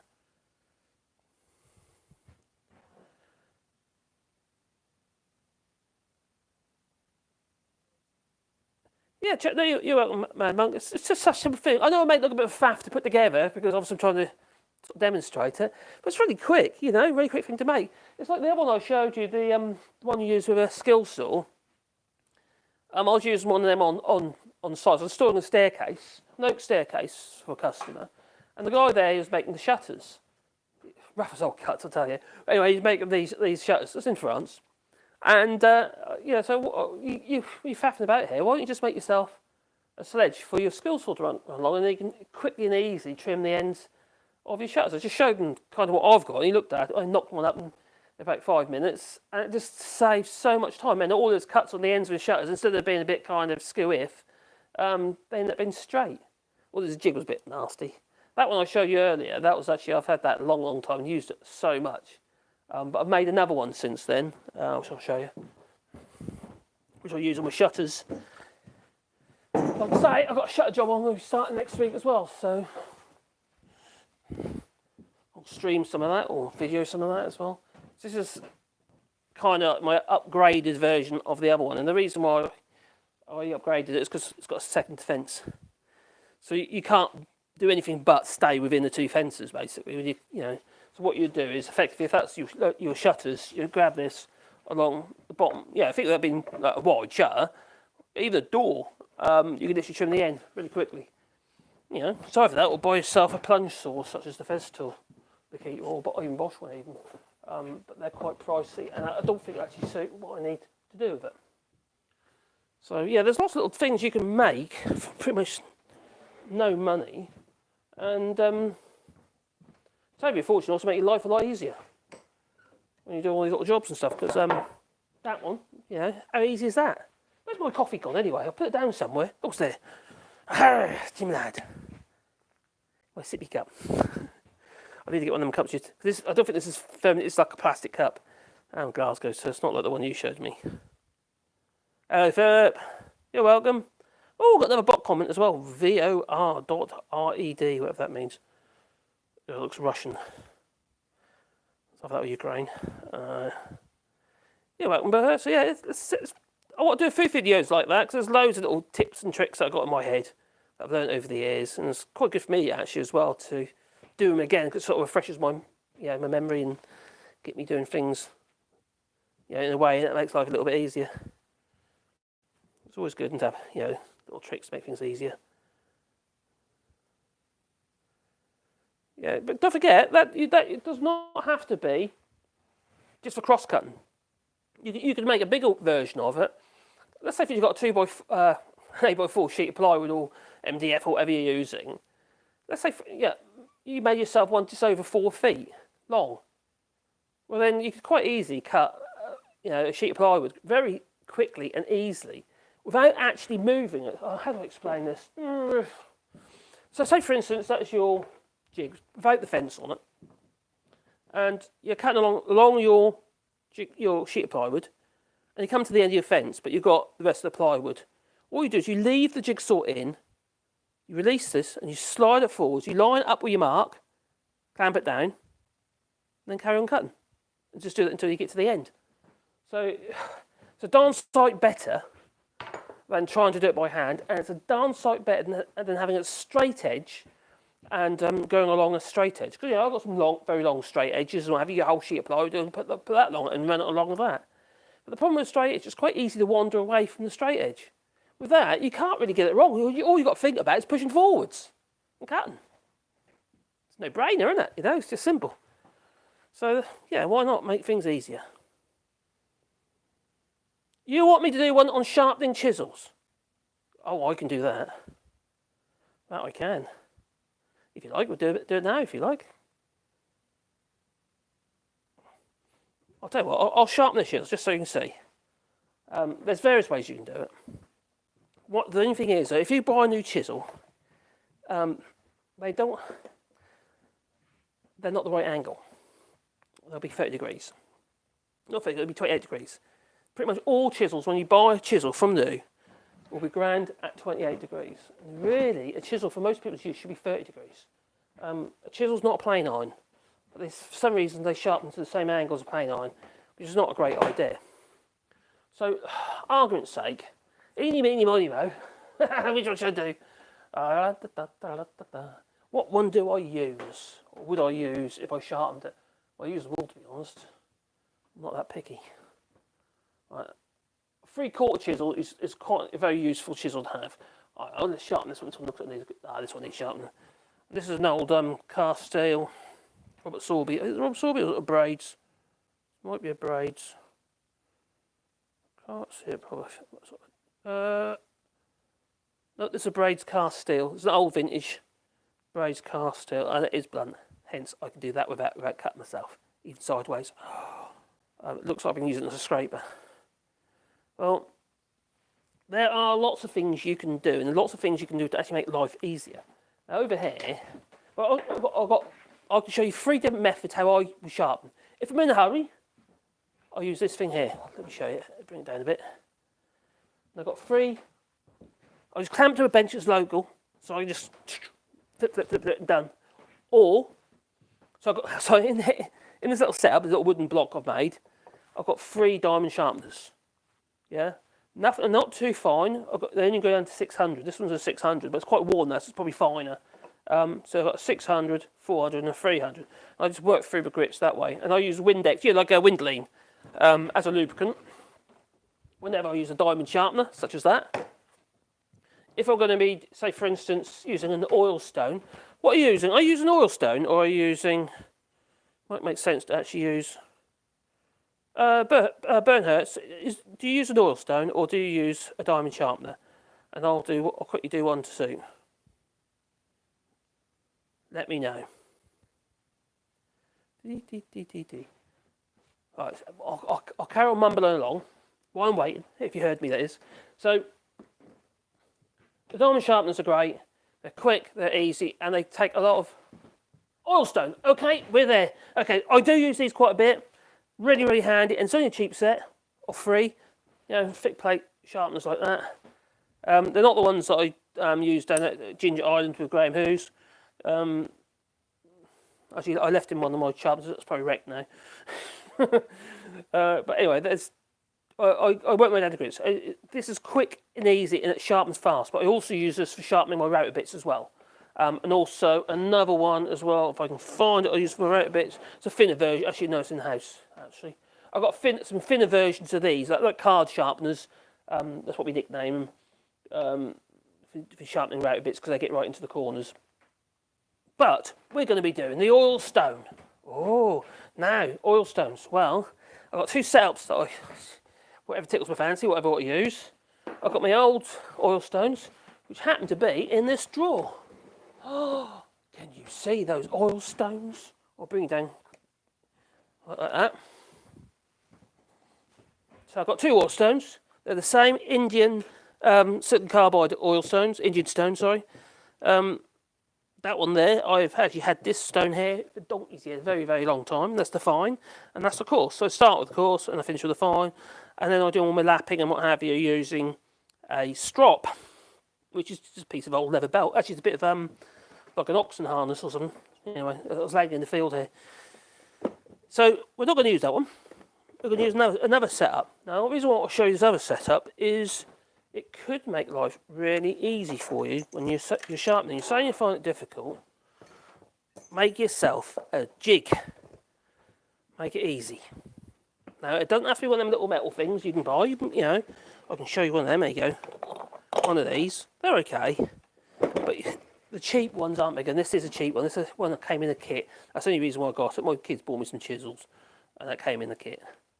So, it's okay. It works. But I find they don't grip the chisels very well. I reckon if I tacked it with a file, I could probably make it a quite useful little tool because the roller's fine on it, and the clamp arrangement's okay. And they do work, and especially if you have a thing called a stop block. So every time you put the plane iron or chisel in here, you push against a block, and it sets the length, and that sets the angle. Makes it really quick and easy. So fast sharpening, these are actually quite good. but they're better ones than this. The Lee Nielsen ones are fantastic bits of kit, but really expensive. So I don't suggest buying one of them because it's ridiculous. If we come over here though, so this is what we're going to use, is that setup. Now I made it, so I've had it a long while, and it is, God better, it is just so good. It sounds silly, but it really is good. Move this out of the way, so I can get to it nicely. You've got 3 stones, but really you only need 2, or 1, because in most cases these stones are reversible. You know, you flip them out and spin around. But the reason why I've got it set up like this, because each of these stones are set at the right height for this jig. So if I show you what it is, it's literally like a little sledge. Yeah? So you can just clamp your chisel into that. And I've got 3 different ones for 3 different jobs. This is the one I use for, generally, for plane irons. It's the most used one. And I've got all these different ones, yeah? Yeah, because some plane irons, like for instance that one, this one here, I use if I'm going to, sharpen up the little block planes. And this one here, I generally use, this one I use most of the time for most things, really. And then I have my lubricant here, the KY jelly, called Handy Oil. It's actually that's got my little mix there. All it is engine oil and white spirit. It's all got in there. It's just like a thin oil, but any thin oil will do the job. It's just lubricant for the, so you glide up and down, keep the oil stone clean. The other thing you need nearby as well is an old rag. Not an old hag, no, a rag. God, I bet you like, I don't know what you like.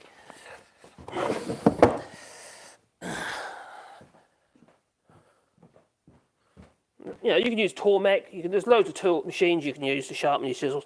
I don't particularly like Tormek because it's, it puts a hollow ground on, and I don't like a hollow ground chisel personally. I'm not saying there's anything wrong with it. It just feels unnatural. Your sharpening edge should be straight, as far as I'm concerned. You could hollow the back out. So, like for instance, a lot of the Japanese chisels, not Chinese chisels because they usually bend, but Japanese chisels, they'll be hollow ground on the back.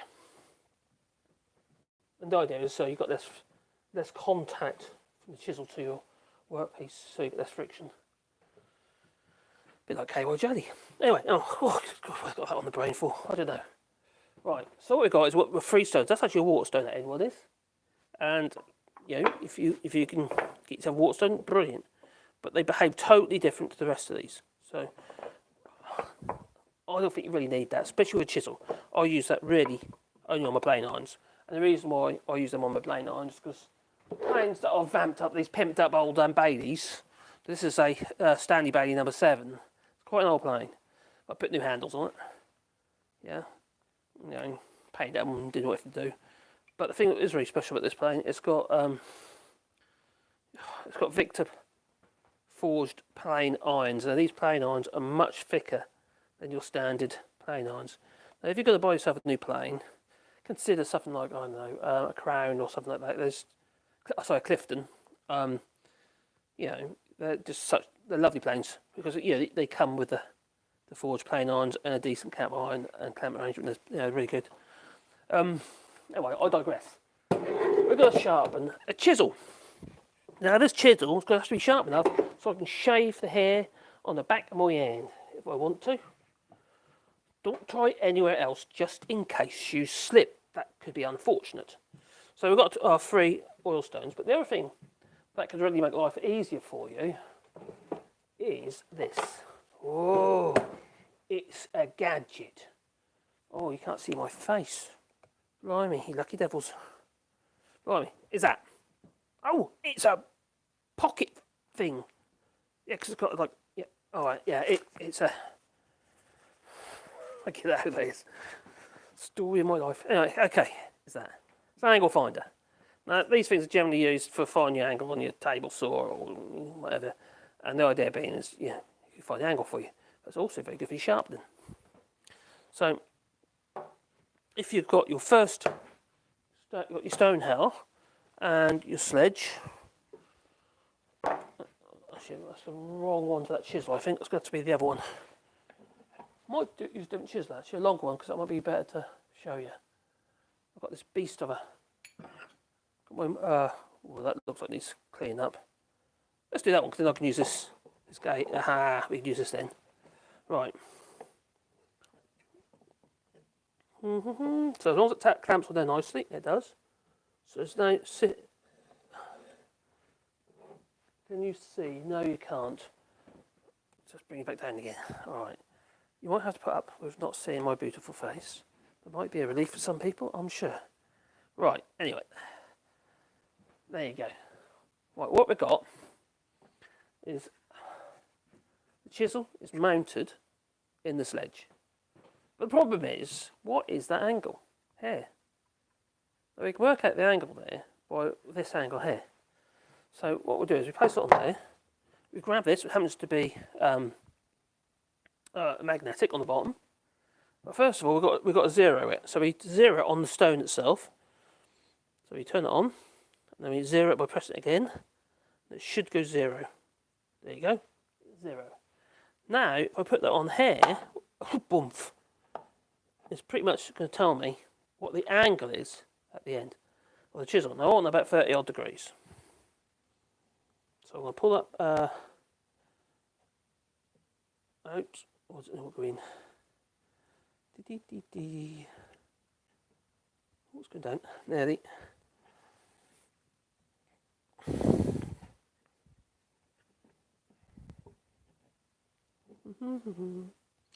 No, that won't work in this jig. On that one, we'll have to use the other jig. That one, what was that one?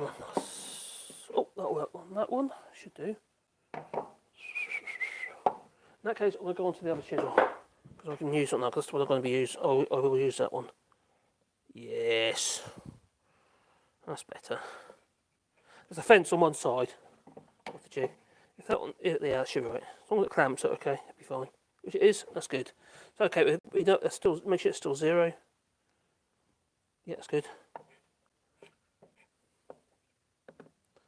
Right, that's 30.1 in right.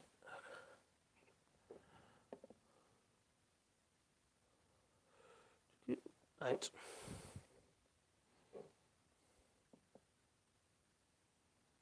A little bit more.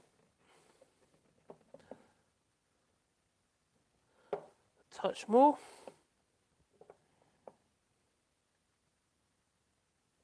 And once that's clamped tight, that'll probably change again.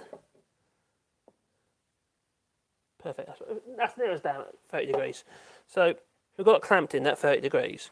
Now, if you do it all by hand, what I would suggest is that you mount your. This is how I do it. Okay, you might not be set up to do this, but it's definitely worthwhile having just one stone on a board and make yourself like a little gauge like this. Very simple to do. Yeah, not gauge, a little sledge like this to clamp it into place. But if not, the technique for sharpening, if you're going to be using this arrangement, and here, you want to swing from the shoulders. Ooh, interesting. Okay, so when you're sharpening, let's bring it a bit further, you need to be able to, you're swinging from the shoulders. You're not bending your elbows, you're literally just that motion. When you do that, what you find is you don't round off the end of the cutting edge. But it's still harder to, if you by hand it is, to actually make sure, to get your chisel or plane or whatever you're going to use to sharpen perfectly, it's more of a feel. But, saying that, I've done it, by hand like that loads and loads of times. I'm not saying there's anything wrong with that. If you're on site or something like that, or this is all you got, what you ought to do is actually, you set your angle, you'll feel it. When you start making contact, you'll see it. And then you just figure of 8 motion, like so.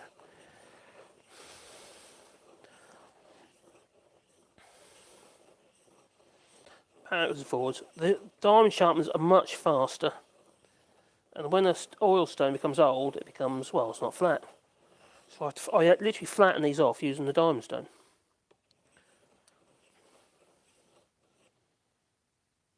Oh, yeah. It does work, though. But if you're sharpening gouges for, like, let's say, for instance, your turning gouges or carving chisels, you can use all these different kind of waterstones, round ones like that, all different shapes and sizes. Because you've got to be able to sharpen the shape, haven't you? Right, so at the moment, what I've done is I've just put an edge on here, right? But there's a burr. I can feel the burr. And that's basically where you've folded the metal over and you've created this burr. Now, there's various ways of doing it. Some people put like a rule. If I find one, because they're over there, and you can grab on. Oh, there it is. Like a thin steel rule like this. And they put it there like so.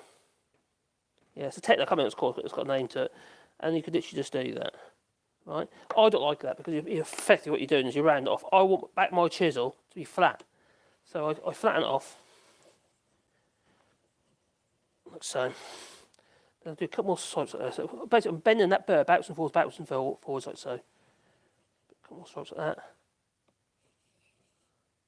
Very lightly this way though when you get to that stage. And then that's gone. That burr. That's gone. Yeah. So now that's pretty sharp. And then I'll finish off using either a strop like that with some paste, or it looks like it's like sharpening paste. But what I tend to do, and people put it like this, they tend to give me funny looks when I do this. I'll do that. What I'm basically doing is if there's any burr left, I'm bending it backwards and forwards, and breaking that off, so then it'll be gone. The other way you can do it, you literally just, if you're not comfortable doing that, just do that on the edge of a piece of wood, and that peel it off. So that's another way of doing it. But if you want a really sharp edge, you're better off using those chariots or sledges or whatever you like to call them, but more of a chariot than anything. But even so, even few little swipes on that oil stone, still shave my hand a bit. Yeah. Yeah, still, I can see it. It's my hair. Don't know if you can see that actually. But yeah, it's a bit bald, bit back my hands up bald and one place, and just there. So then what you do is you drop it on the floor and you have a blunt chisel again. You have to do it all over again. That's what usually happens. Anyway, we're going to do it with this setup here, because I think it's definitely worth considering if anyone wants to, have repeatable results where they're not constantly accidentally sharpening their chisels at different angles. So every time you go back to your oil stone, the possibility is you're going to start putting a different angle onto your, especially if you've got the experience, onto your stone. And then you have a job at the end where you're going to have to regrind the whole chisel, because all of a sudden you've rounded it off. Instead of it being that sharp 30-degree angle at the cutting edge, what you've done is you created a bit of a round. And your chisel ends up, where you sharpen, it's more and more blunt, more and more blunt. Could add affiliate links to. Yeah, I have actually on the one I did with this little thing. Put some affiliate links in. I've got an affiliate account because I've got my website as well, which I've got to do loads of work on. I've got loads of blogs and stuff like that, various tools and stuff, and I've got links to. And they have been earning me a little bit of money, not a lot, but a little bit. But a lot of that's down to the fact that I've been so busy with that we have a channel, All Shorts, and that's been sort of took on my life somewhat. So my blogs and everything, and this channel, it took a bit of a hit. So I need to, push everything really. Yeah. I'm an Amazon affiliate basically. So you just you go into your Amazon partnership program, and then you put your product that you're interested in, and it gives you a link. You go over have image links and stuff like that. But when you do it on when you do it on YouTube, you kind of ideally you want the little shortened link, because YouTube doesn't allow to have images in the descriptions. No.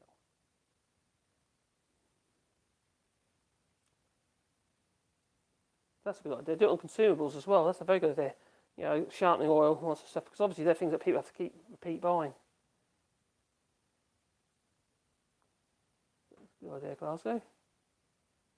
Oh, thank you. I just read it. We got on top. Let's have a look. Do me one of the sharpening chisels, please. Yeah, okay. Thin oil. Yeah, sewing machine oil works really well. That's a very thin oil. Any thin oil will do. But I just use white spirit. It doesn't actually have to be an oil. It's just, you're asking for a lubricant that doesn't make your tools rust. So it's just like That's the only thing I don't like about when I'm using the diamond ones is if you've got to make sure everything's perfectly dry afterwards, because obviously what happens is all your tools get all corroded. Now I found when I left all this, when I went down to Ginger Island, when I came back, a lot of my tools had a lot of surface corrosion on them. Now, such as that, such as that. I didn't leave them like that. And you're gone 6 weeks. They come back, everything's like surface rust everywhere. It's just humidity. If I took them to Ginger Island, they'd be like that long. Because Ishmael will be using it as a chisel, masonry chisel or a corrosive air. Where are we?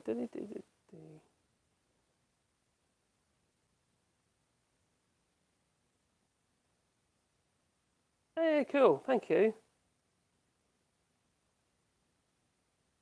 Yeah, I am. Yeah. Cheers, man. I do actually want to help people. To be honest, It's not just about making videos and stuff like that. Just go. There's no point otherwise, is there? Unless somebody gets something out of it, you kind of like, what is the point? I do like helping people. I'll be absolutely first to admit that. And obviously, if I get any help out of it as well, it'd be brilliant. Because, yes, that's happened to... Oh, there goes my compressor. That's happened to me, Glasgow. Blimey. You're out there working on the scaffold somewhere, it pisses down rain, you've got your tool bag or box or whatever you got with you, and everything in it just rusts and, it's just...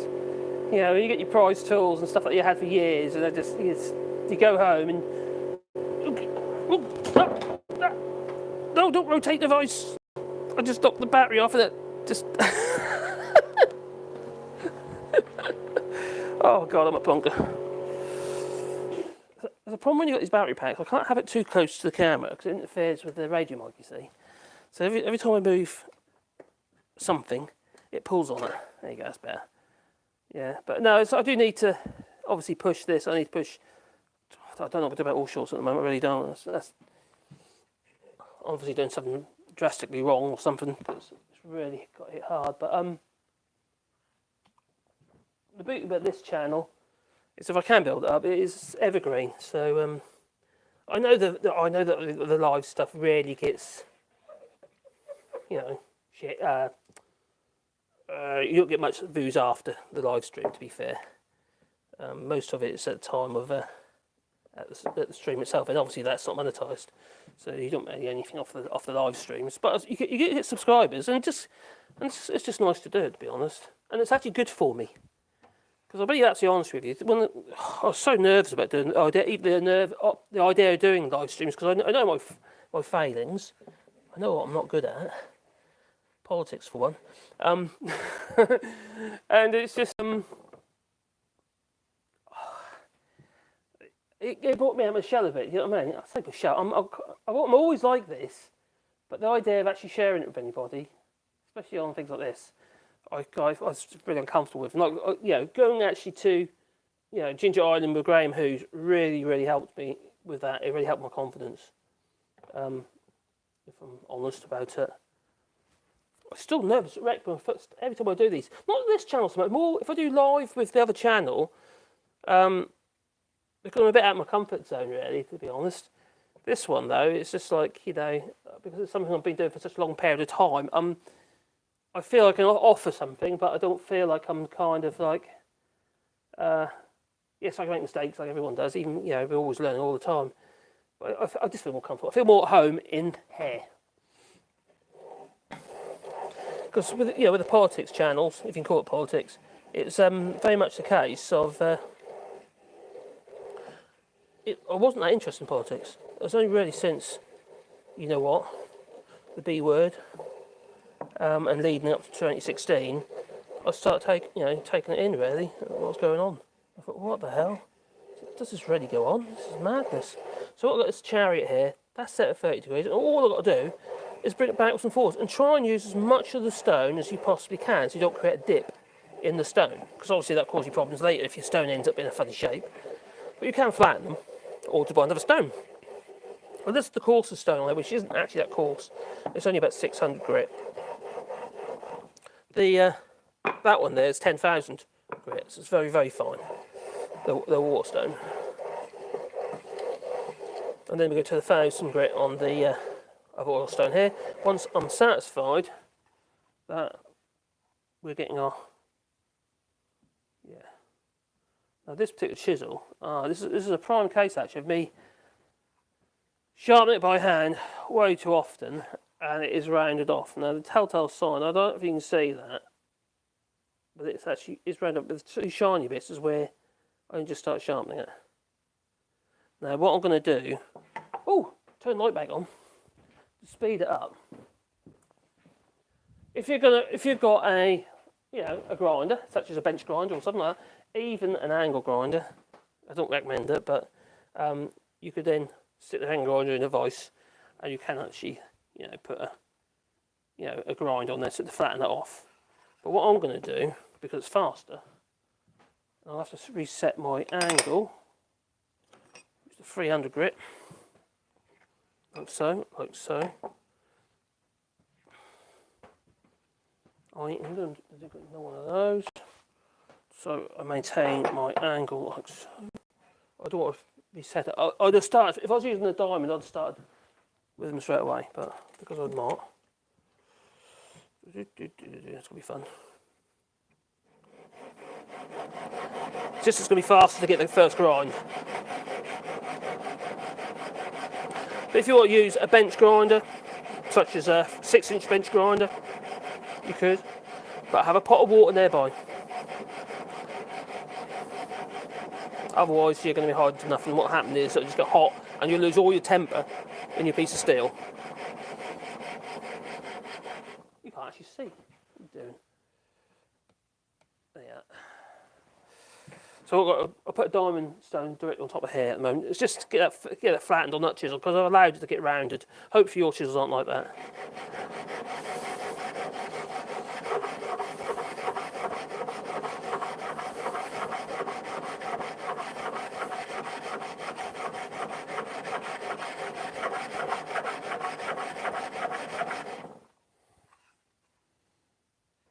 You see how much faster that is.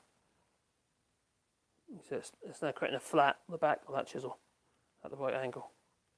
That's with diamond. That's the difference. If I was doing it with oil stone, it's going to take me half an hour just to get that first grind on there. Just need to turn around.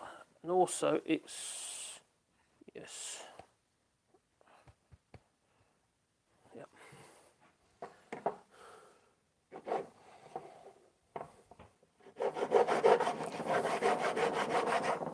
Stay put, you.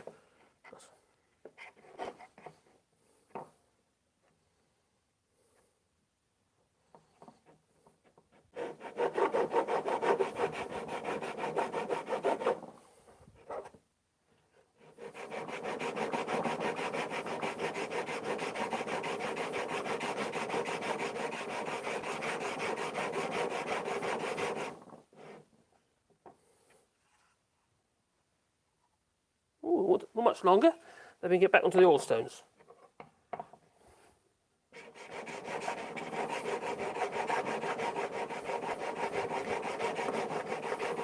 You see how fast that is. So you can get away with not even using, unless obviously you broke your chisel and you're trying to put another angle on so you can use the chisel again. Generally your chisel, if that ever happens when you take a big chunk out of your chisel, unless you're going to re-harden the steel, it's probably knackered anyway. Unless it's high speed steel. And the hardening will be all the way through. If that's an old case hardened chisel, you don't need to re-case harden it.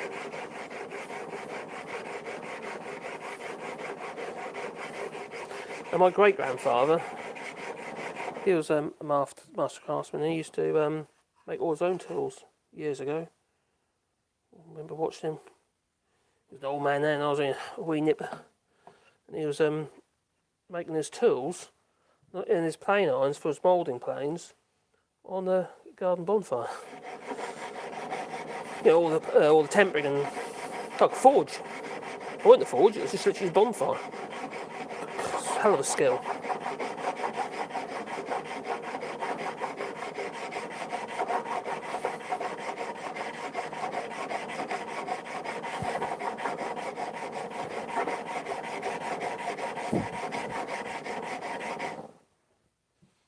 He was sort of short and square, Crikey, was he strong.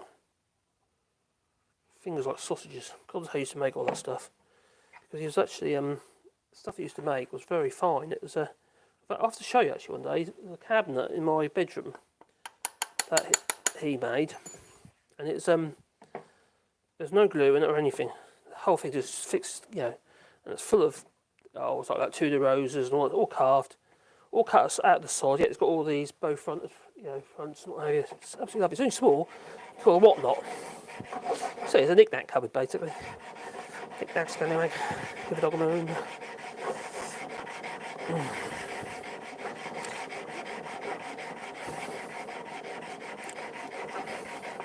He built his little cottage up, a little bungalow he built in a place called North Walsham in Norfolk, anyone know it? And he drew his own well. Bored it himself using a gas pipe. What he did is he hardened the first section that he was using as the borehole. So he basically did case harden it or whatever he did. Put a point on it and drilled a load of holes in it, what have you. And he drew it into the ground and keep screwing the next section. I think like 2-inch big old gas pipe. And then screwing the next section, drive it down. To finally he hit water.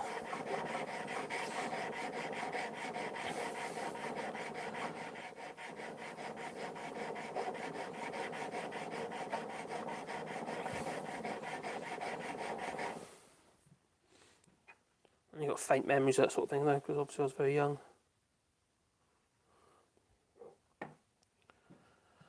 Well, like I am now.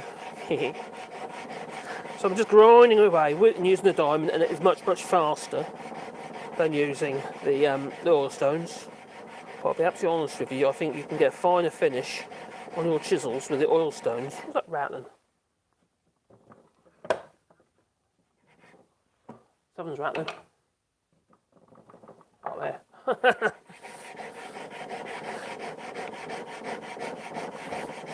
Once we get to that, we'll then back on those oil stones, thank God. Well, I'm doing a bit cack-handed at the moment because I didn't want to reset the chisel. The chisel's where I want it to be. So, because obviously if I alter the height here, I'll put this, the other, diamond sharpener underneath the back edge, under its foot. So there, I'll sharpen away. You wouldn't normally have to do this, but that's a result of what happens if you keep sharpening your chisels by hand in a hurry, like I obviously have been.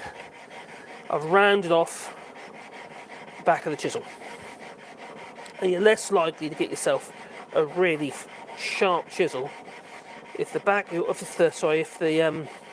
primary grind in your chisel isn't flat. Ideally, anyway. Ideally, it needs to be flat. Yeah, very close now. Almost. Oh God. Stay put, you.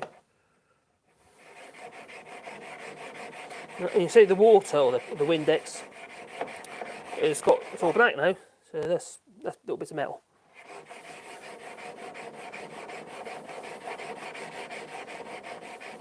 I don't see any reason why you shouldn't use oil on a diamond stone. I don't see what the difference it makes, personally. I have done myself anyway, so.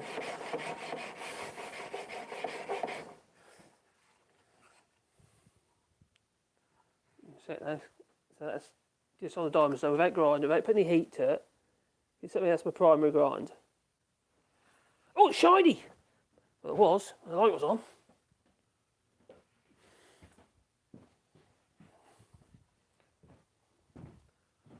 I will be doing lots of little videos of sharpening, various tools and stuff. There's actually an edge on there now. So it is to the tip. I'm going to do a bit more. It's not quite straight. La la la la la. Now, when you put the edge on your chisel, it shouldn't take any more than 20 seconds, 30 seconds, because you do it little but often.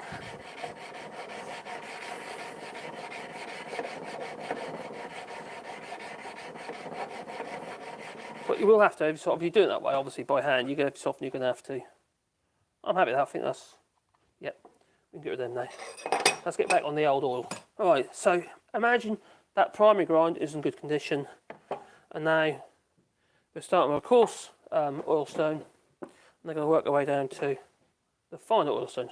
Or, if you've got an oil stone, you can just flip it over. But this setup does work. It's so simple. If you're worried about not getting a repetitive, repeated sharpening, so every time you do it, oh god, that's not as sharp as last time, this is the way to do it. Works really, really well. And it's so simple, you can't really get it wrong.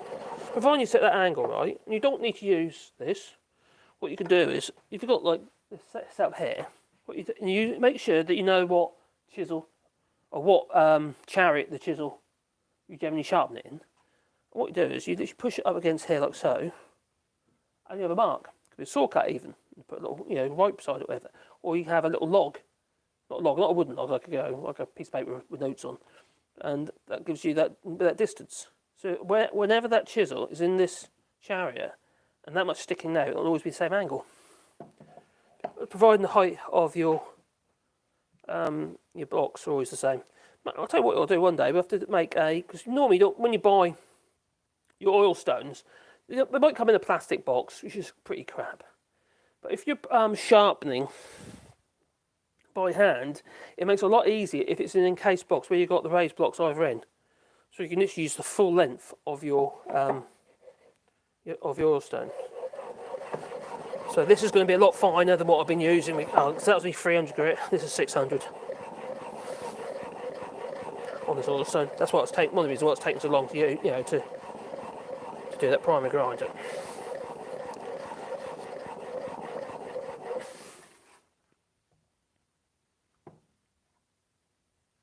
So that's more polished on the back like that now. I can feel the burr. I'll go a bit longer, make sure I get rid of the marks from the diamond sharpener. Because those marks will go right to the tip, you see. As you work your way down your grits, all those little grinds will go. All those look like little scratches if you look under a microscope. I'll have to show you what they are actually, because I have done, I've got a microscope. I have done that before. I've got some pictures actually. Actually, there's some pictures on one of my blogs. Yeah, it's polishing off nicely.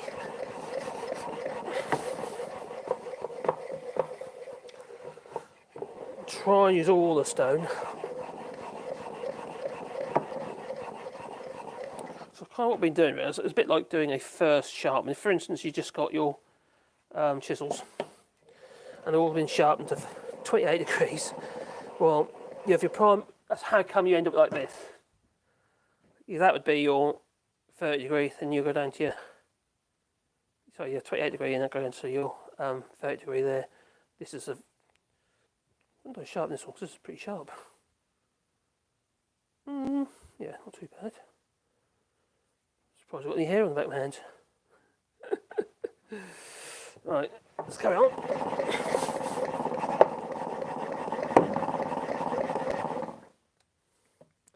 Make sure you lubricate. Of your spontaneous human combustion. Do you want that? No. The Tormex are good. They are good tools, but I just don't like the idea of a whole grind. Now, I'm just going to pull it back just a little bit now, so I can get my 30 degree, a little bit past 30 degrees. The thing is, if your angle's if your chisel's sharpened to like 28 degrees, sorry, to 28 degrees, you'll just lose your edge in no time. It'll just blunt on you. It'll become blunt. Nope, not quite there yet. Oh, I'm going away, aren't I? I'm not going away, that's right way. There you go.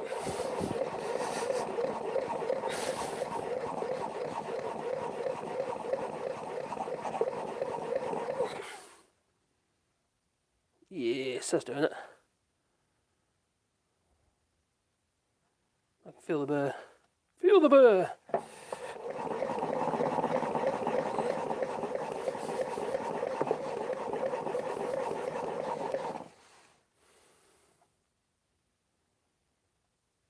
You feel it because it's just, you feel the burr, it's sort of grabbing your finger, your skin.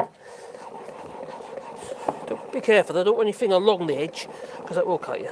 Even the fact it's not finished yet. So don't go that way. I can see it shining up.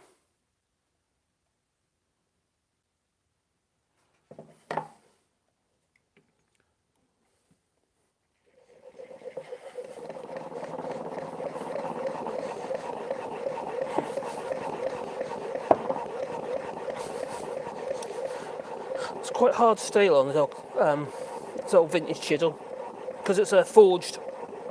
Well, the forged is not cast. No, it's cast. Extremely hard. That's why it's taking a bit to put an edge on it. It's doing it though. Blimey. I think we can move to the next oil stone now.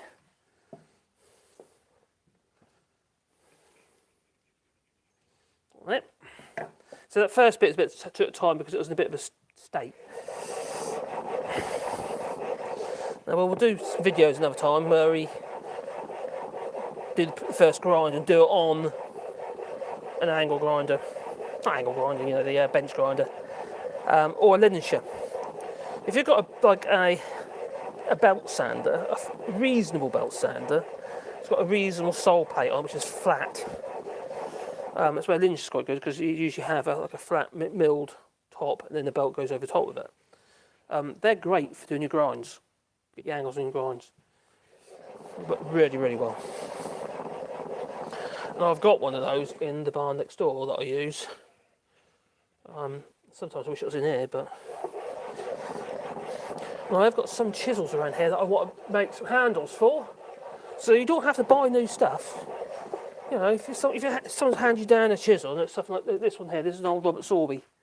Now, this one handed down to me, I think I bought this on eBay years ago. And it needed a handle, so I put a handle on it. But for some reason, the ferrule there has split. That needs a new ferrule. So that needs to be, oh God, here we go. That's getting really annoying, that light. I really need to sort it out. Need a mirror on it or something so it can see me. Yeah. But yeah, if you get a decent chisel, so that is a really good chisel. Robert Sorby, really nice chisel to use. Even that's got pits since it's been away, which is really annoying. You don't have to be buying new stuff. A lot of the time, the old steel's better anyway. This is a modern chisel, and this is another valid point. You need to think about. There's bevel edge chisels and there's bevel edge chisel. Now this, you'd see that, you think, oh, that's a bevel edge chisel because it chamfers at the edges, it, right? This one's desperate for, it's got to be used for a filler knife. But a bevel edge chisel should be thin on the edge here. Now, the reason for that is so you could use it if you're paring around the shoulders of a dovetail joint or something like that. The problem is, look, that's one of those draper chisels. Little sight chisel, don't really, I do actually, but you've got that one. There's no uniformity in them. You've got that one reasonably thin on the edge, which is not too bad. But that's a smaller chisel, but look at that. It's thicker. These aren't really bevel edge chisels. They don't behave or perform as a bevel edge chisel. You could make them so, you could regrind them, and, you know, you could do a bit of work on them, and they would. If I show you this, which is a old Stanley 5002, which is the same as the chisel that I left Graham, but I left him a 3/4 one when I was using all the time down at Ginger Island.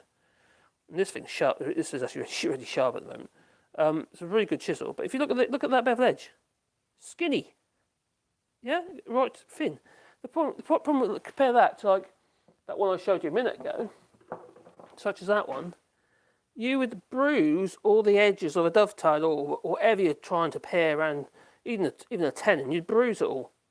You wouldn't do a good job. Whereas that one, how thin that is. That's how it should be. More like a paring chisel. So that's good. That's a Stanley 5002, quite an old model of chisels. I used to have a full set of them, but you know, lost loads over the years. Use them on site, you see, so they're good because of the resin handles. They're quite good for site work. You can bash them with a hammer. And this old barcode chisel, I found it in the garden the other day. It's one of my chisels, but I didn't. Obviously, I left it outside. I forgot about it. Let's stay with it now. So yeah, but a firmer chisel. So you've got bevel edge chisel, which, like I say, that is what I call a bevel edge chisel, like a Stanley. But a firmer chisel is literally like I'm sharpening up here at the moment, and such as I'll find you another. That's my hair. A firmer chisel has no bevels on the edge whatsoever. But that and that one here, for instance, they're pretty much the same. Apart from the width, they're pretty much the same chisel, really. That is going to behave as a firmer chisel, just like that does. There's no benefit in that bevel. So be careful if you're buying some new chisels. Some of the modern chisels aren't that great. Just bear it in mind. If you want a good set of chisels that don't cost a fortune, Czechoslovakian brand, Republic Czech Republic. There's a brand called Narix. They don't look pretty, but they're really good chisels. Well, some of them actually do look quite pretty. The other one is Free Cherries. Free Cherries? Free Cherries? I think it's Free Cherries. Yeah, they're very good chisels. And also Stanley. I know it's not really Stanley anymore, but also Stanley do a nice set of chisels now, which they goes under their Sweetheart. Sweetheart used to be planes that they used to make, like, the high-end hand planes and stuff like that, years and years and years ago. And so they just sort of like used the branding. But the chisels are actually really good chisel for the money, so I wouldn't rule them out. Just bear in mind, the bevels need to be ground properly, otherwise it's not a bevel edge chisel, because the beauty about a bevel edge chisel, it's like a universal chisel. You can use it for a lot more jobs than you can just a firmer chisel. But if you're going to, for instance, let's say you've got to chop out mortises, the ideal chisel for stuff like that is what we call a mortise chisel. And the reason for that, look at the thickness of that blade. Such as that old Sorby one here, the thickness of that blade. That's a mortise chisel, so you can chop mortise. And then, you got key lock, lock chisels, and it's like a bit more like this one. There's another mortise chisel here, but they're thin. Quite often used for chopping in little locks in cabinets. You get a little brass lock on the edge of a cabinet. A mortise lock, that is.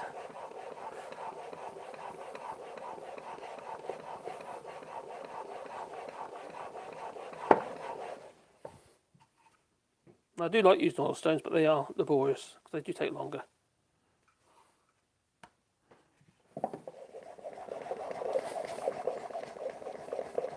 Saying that, this is going to be stupid sharp. Even if it just come off this stone on the end here, this is going to be a very sharp chisel. Because it's a good bit of steel.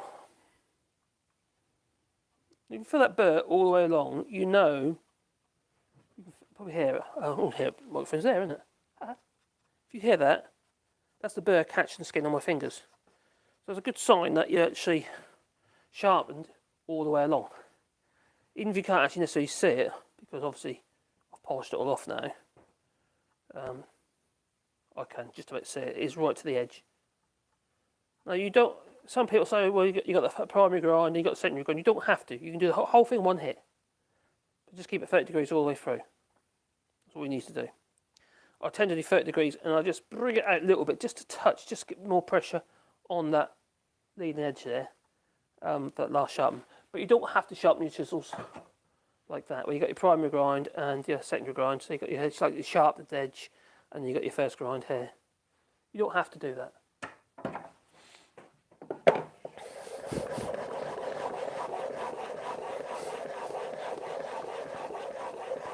A few more strokes, even though it's pretty much there on that stone. This is 1,000 grit, that stone, so it's not that fine. So then we go on to the water stone if we want to.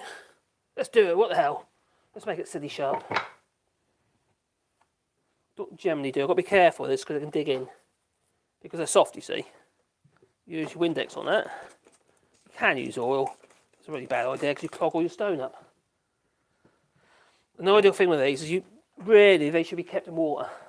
You literally just keep it in water. Depends on the stone.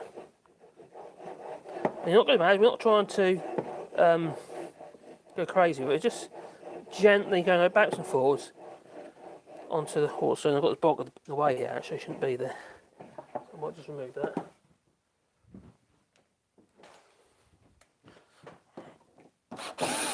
That was there for another reason. Yeah, that's better. You've got to make sure you're using all the stone if you can.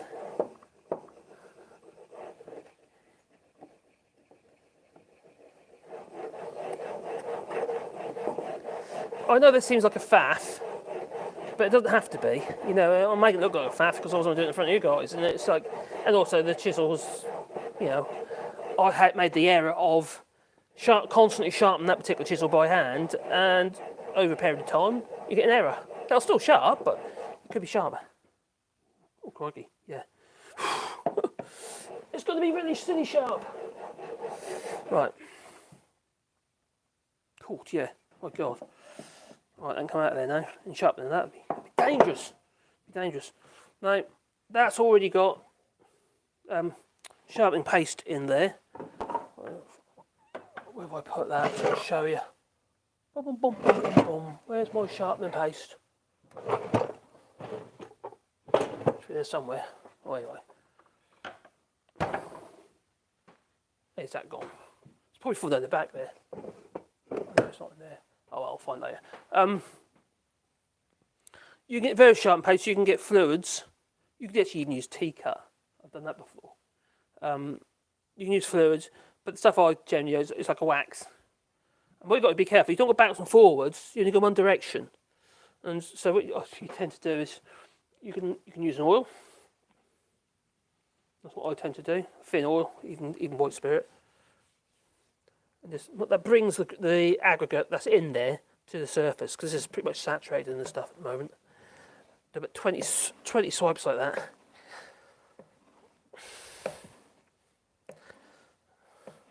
I lost count. Must be 10. So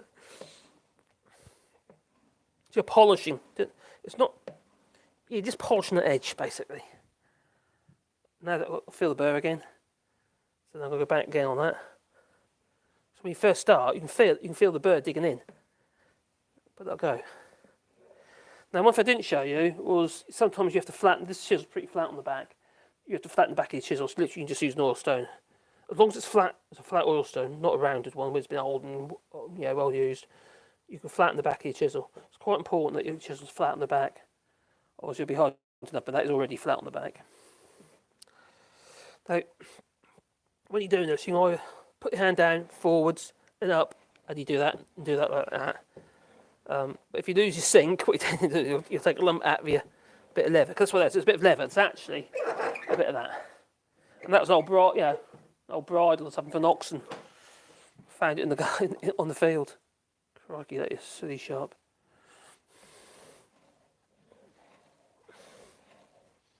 And then back right.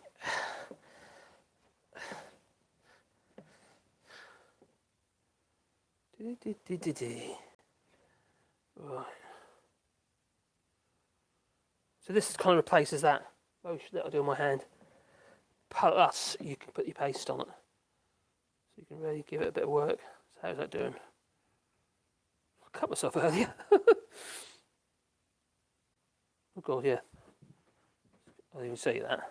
Oh, let's show you. Let's find a fresh bit of skin. I'm trying to cut myself, but I cut myself on it. It's a good job hair grows back. You see that? If you can see that shaving off there. I don't think you actually see it. You might be able to see it. You can see my ball badge. Surely you can see the ball badge now. Yeah. So if you can achieve that with a chisel, that's all you need. You don't really a chisel to be any sharper than that. But a hand plane, yeah. You can get even sharpened if you want. But you see what I mean? You can get really, really sharp. Just a little bit of effort. Now that it's been sharpened and it's in a good condition, the ideal thing to do is just quickly, as you're doing your bit of work, don't even worry about maintaining the angle using this or anything like that. If you haven't got one, don't worry about it. Anyway, just stick it in the gauge, and the whole point is you're not rocking the chisel. There's no risk of doing that and creating a round on the back. So once you put it on there, you can feel where you are. and you'll just repeat it and go with 3 strokes, and you look on the back, and you'll see where you start polishing off on the back of, on that primary grind, on that chisel. You'll see where it's doing. Maybe I need to pull the chisel out a little bit more, or you just do what I said earlier. Once you've had it in the correct position in your chariot, you then on hair or whatever, a bit of wood, a bit of board, you just push it against there. You push your chisel out and mark it, maybe with a saw cut or something. Just every time that chisel goes into that,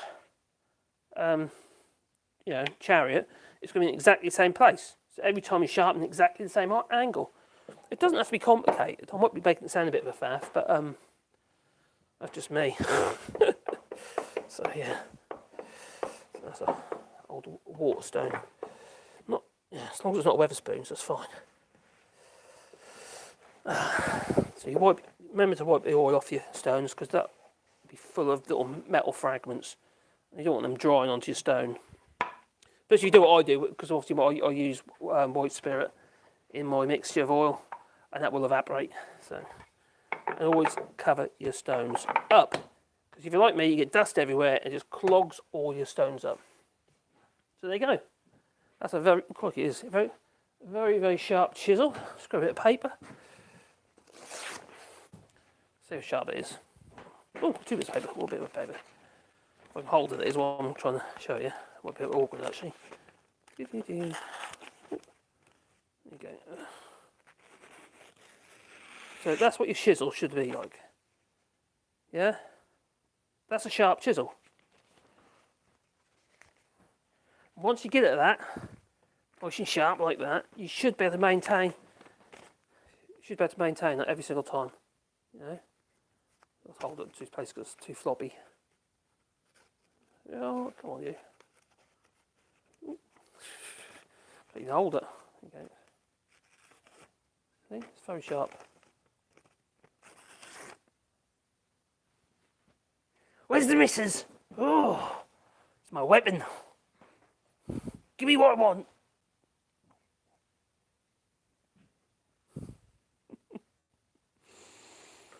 Oh dear.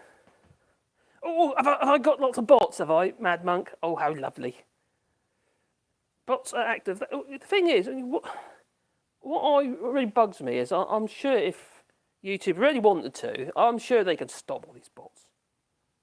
Just block the bots. How do I block the bots? I don't even know how to do that. Yeah, VOR again. Yeah.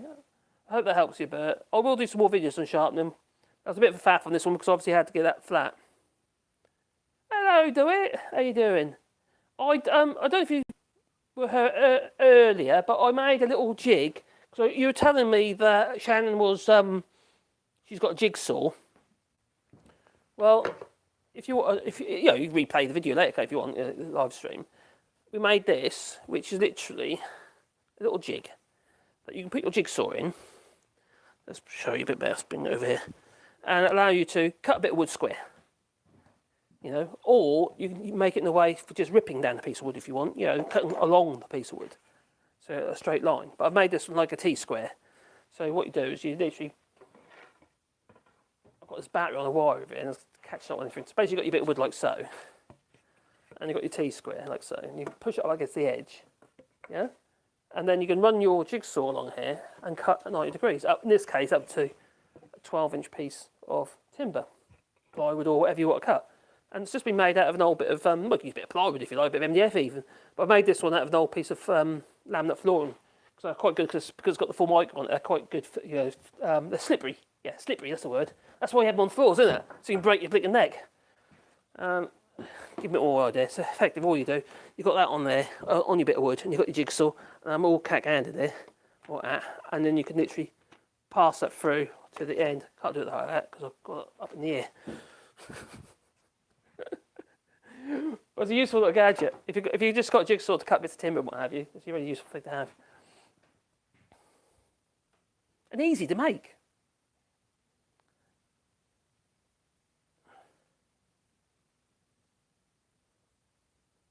Oh, 3 little dots. You can go to any line here in the chat and see. The thing is, I'm operating on the phone and there isn't no 3 little dots Oh, there's 3 dots here. What do they do? No, it doesn't.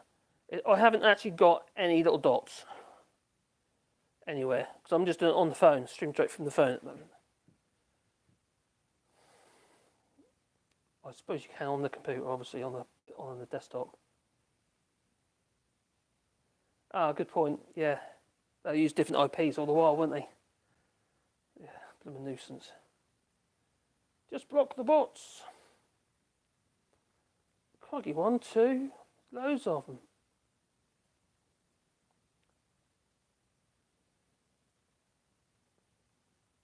Hope Shannon's well. My granddaughter's called Shannon as well. And she got COVID. She's only little, she's only young. She's fine. She only had one vaccine, she's feeling a bit rotten at the moment. Hello, Just Me in Videos. He's back.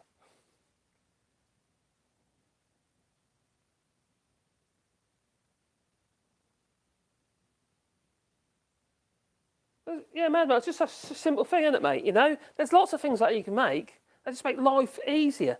You know, circle cutting jigs for a jigsaw, for instance, so you can cut a circle. Really easy. You can't get it wrong, you know? Yeah, it's very good.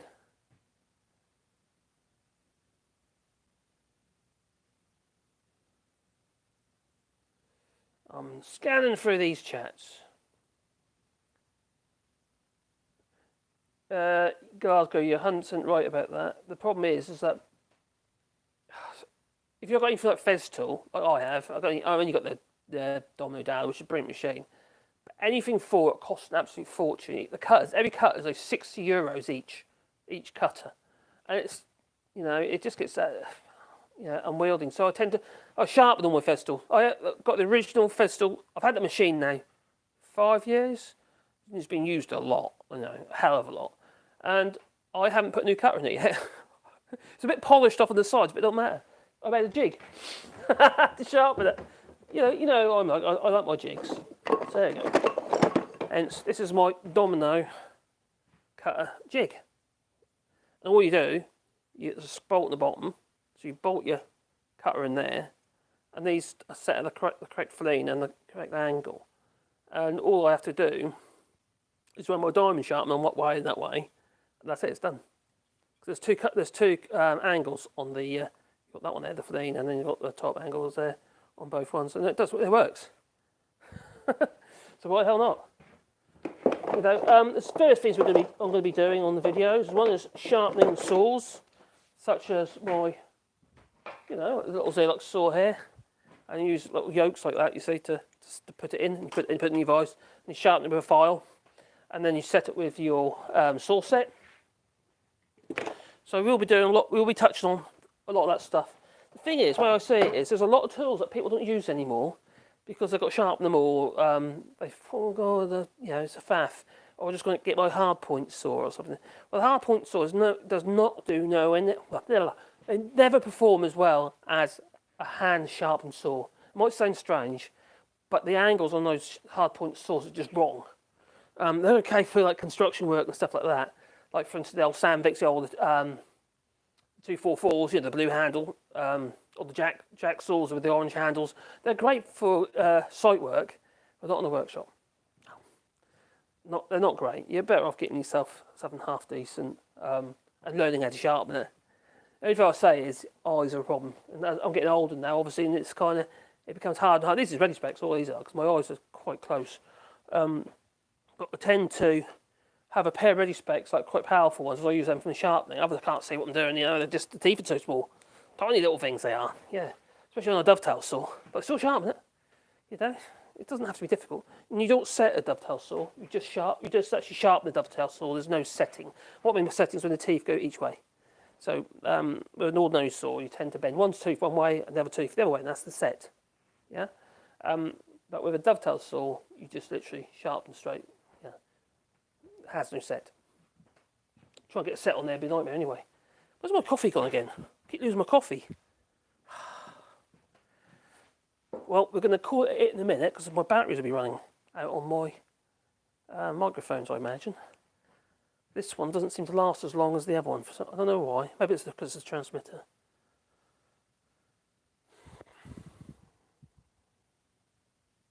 You got many blue-handled saws. That'll be the Sandvik 244s. God, I bought loads of them. I used to buy them in 10-pack. I used to buy them. And the orange-handed jacksaws were quite good as well. They're slightly broader in the blade, which I quite like. She's playing board games, is she? Okay. With her uncles. Oh, that's cool. Cool, board games. Do they still exist? In Monopoly, she can't, hope she's taken to the cleaners. Yeah, oh, Shannon, she's alright. She's a bit ill at the moment. She's only just been diagnosed. And first Shannon got it, and then little Jack, he's got it now as well. So they both got it, but they're only young. She's only, what, 12? Yeah, 12.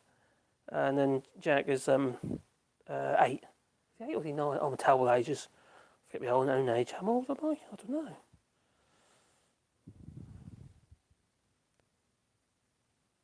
Yeah, cheers, buddy. Yeah, she's alright. It's just she's young, isn't she? But it's just on them things at the moment. It's still a worry though, because you only hear even little tots and what have you end up in ICU for COVID. If you're crikey, no one's safe, are they really? Gotta get vaccinated. Or wear a giant condom. Boil it up first and stretch it over your head and you'll be absolutely fine. Oh, that's what I'd do. I'd probably do it anyway. Oh dear. Oh, It's a bit awkward on the phone. When I set this up in here properly. Oh, I see. My son does all his tools himself. He's a blacksmith. Oh, crikey. Well, that's pretty darn cool. Does he video any of them and put on YouTube? Because that'd be so cool. Yeah, bang on right.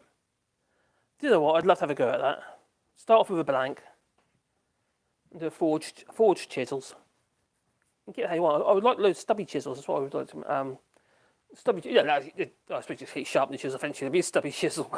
But, with the palm, sort of turn up the palm handle. So you got like. I ain't got anything like that here, to be honest.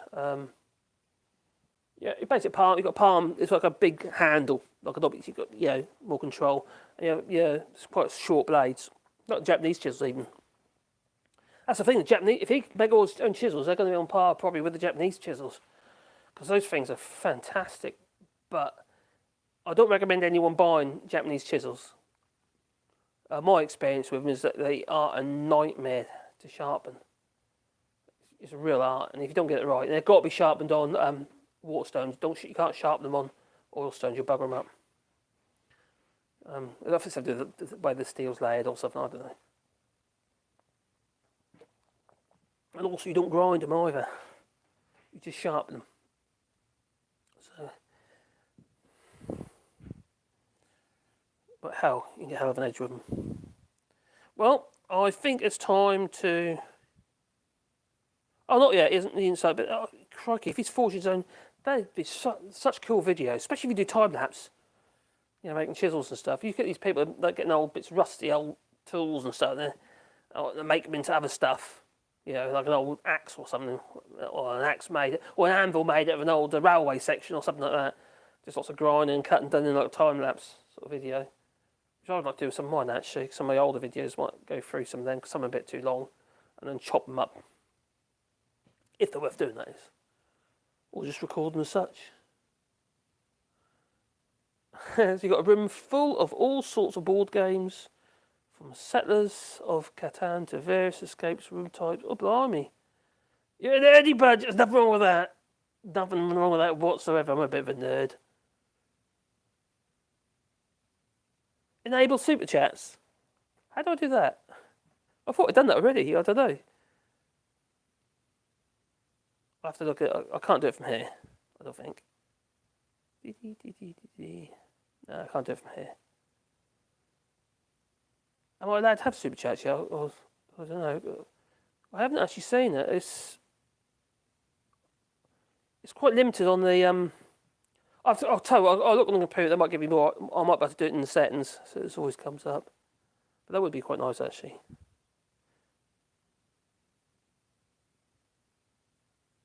Your video did double time. Hello, Peter. Yeah, God, I repeat what you said there, Glasgow, about the accessories. Half the time you can just make them. The thing about my Domino Dowler, which is it's basically a jointing machine, and the way it's designed is that they want you to buy their little joints, little wooden dowels, which are oval shaped. Brilliant, brilliant things. But I thought, well, I'm not buying them. They're ridiculously expensive for what they are. They're little tiny bits of wood, and they cost a fortune. And you buy them, generally buy them like in a plastic box. It costs you 150 quid, and it's just full of all these different sizes, half the size I wouldn't use anyway. You can buy the bag and refill and all that sort of stuff, but they're really expensive. So I sod that. I haven't bought any at all. I just make them because all they are is literally show you one.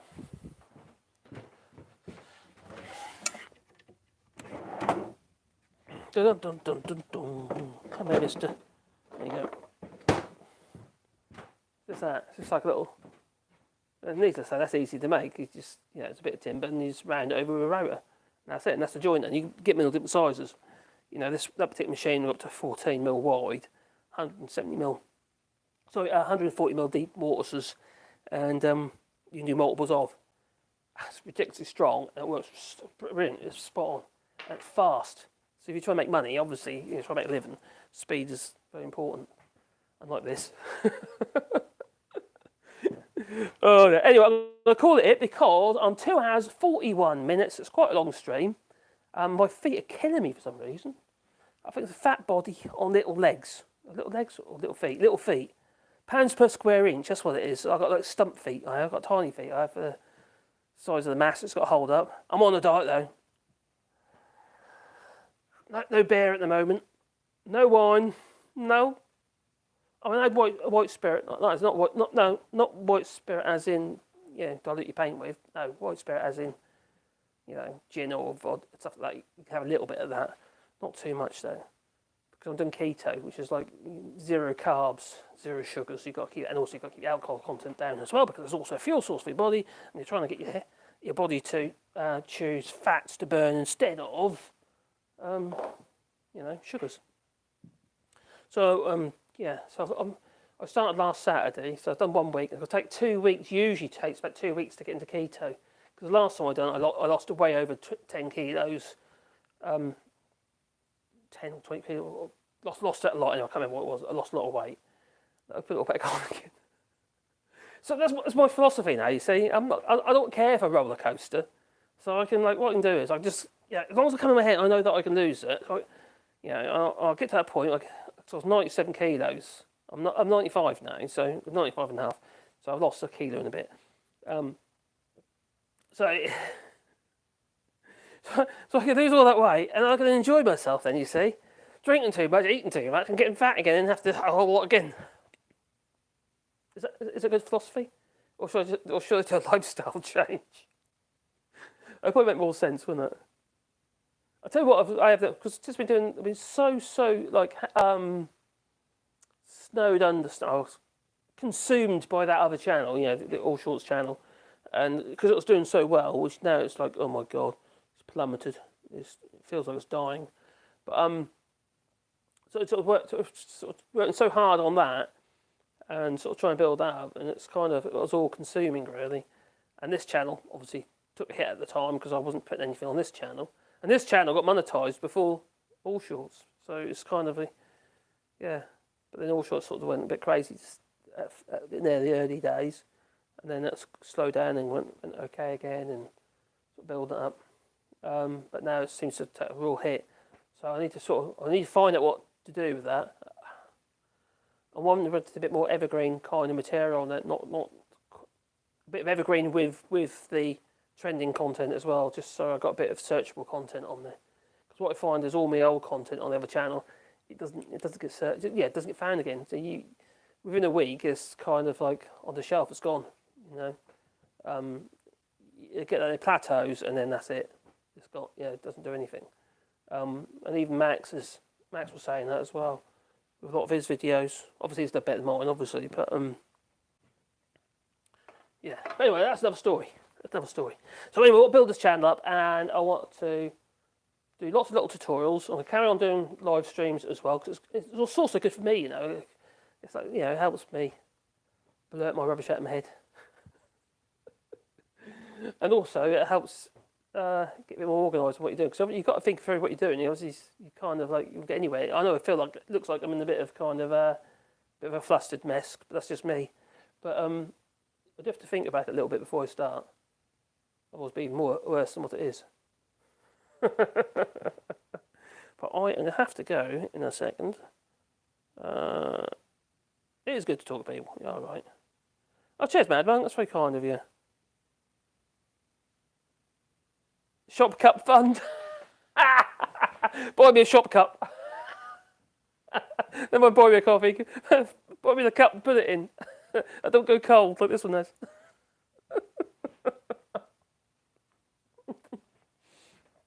Yeah, I've got to think it through. There's lots of things I want to sort out. And also I want to try and tie this into my website as well. Because the videos on here automatically get uploaded to my website, which is wallybra.com. But I need to polish it right up now, because after not being on there for a while, oh, crikey, Marcus, what have you done there? Because I've learned a lot since, you see. What's this? 2 orders just in a short, funny video with... in a short, funny video with a fake police interview. You can look up AC12 interview with Boris. Oh, brilliant. That sounds funny. Oh, look at that man. Oh, okay. Well, obviously I've got that. I'm at 2.2 now, and I used to have 7 on 2,200 subs at the minute on this channel. Whiskey. Ooh. But joint and Irish. Ooh. Oh God. No. Oh, I'm not allowed whiskey at the moment. Oh, Peter, you're losing weight as well, are you? Or as a whiskey diet? Yeah. I should be. Really, I should be around 76 to 78 for my height. I won't get that though. I am quite, you know, under all this fat, there's quite a bit of muscle, because I used to work out a lot, and also the work I used to do. But it's a bit slack now, to say the least. But I just kind of covered that, you see. I've got a good coating of lard all over. You wouldn't need to grease me up or swim in the channel, no. I'll be fine. No floats either, no. I'll just float. I'll bob up, probably bob up upside down though, so I can do my feet in the air. Anyway, I did say I was going to go. And we're almost like a 3-hour stream. Oh my God. You know, I was going to make a knife as well, wasn't I? But yeah, I might do it tomorrow. So I'm going to do either a marking knife or a whittling knife. It's like a chisel, but it's almost like a blade. So for carving, you know, so you sit in your rocking chair, carving your whatever you're going to carve, or for your walking stick, or I don't know, butt plug, maybe, I don't know, whatever. That's demonetised. Anyway, one last look at the chats. Good night, Glasgow. Yeah, cheers, buddy. I lost. Oh, well done, buddy. £5 so far. So what's that? That's about 2 kilos. 2.2 pounds to a kilo. So yeah, that's pretty cool. Well done.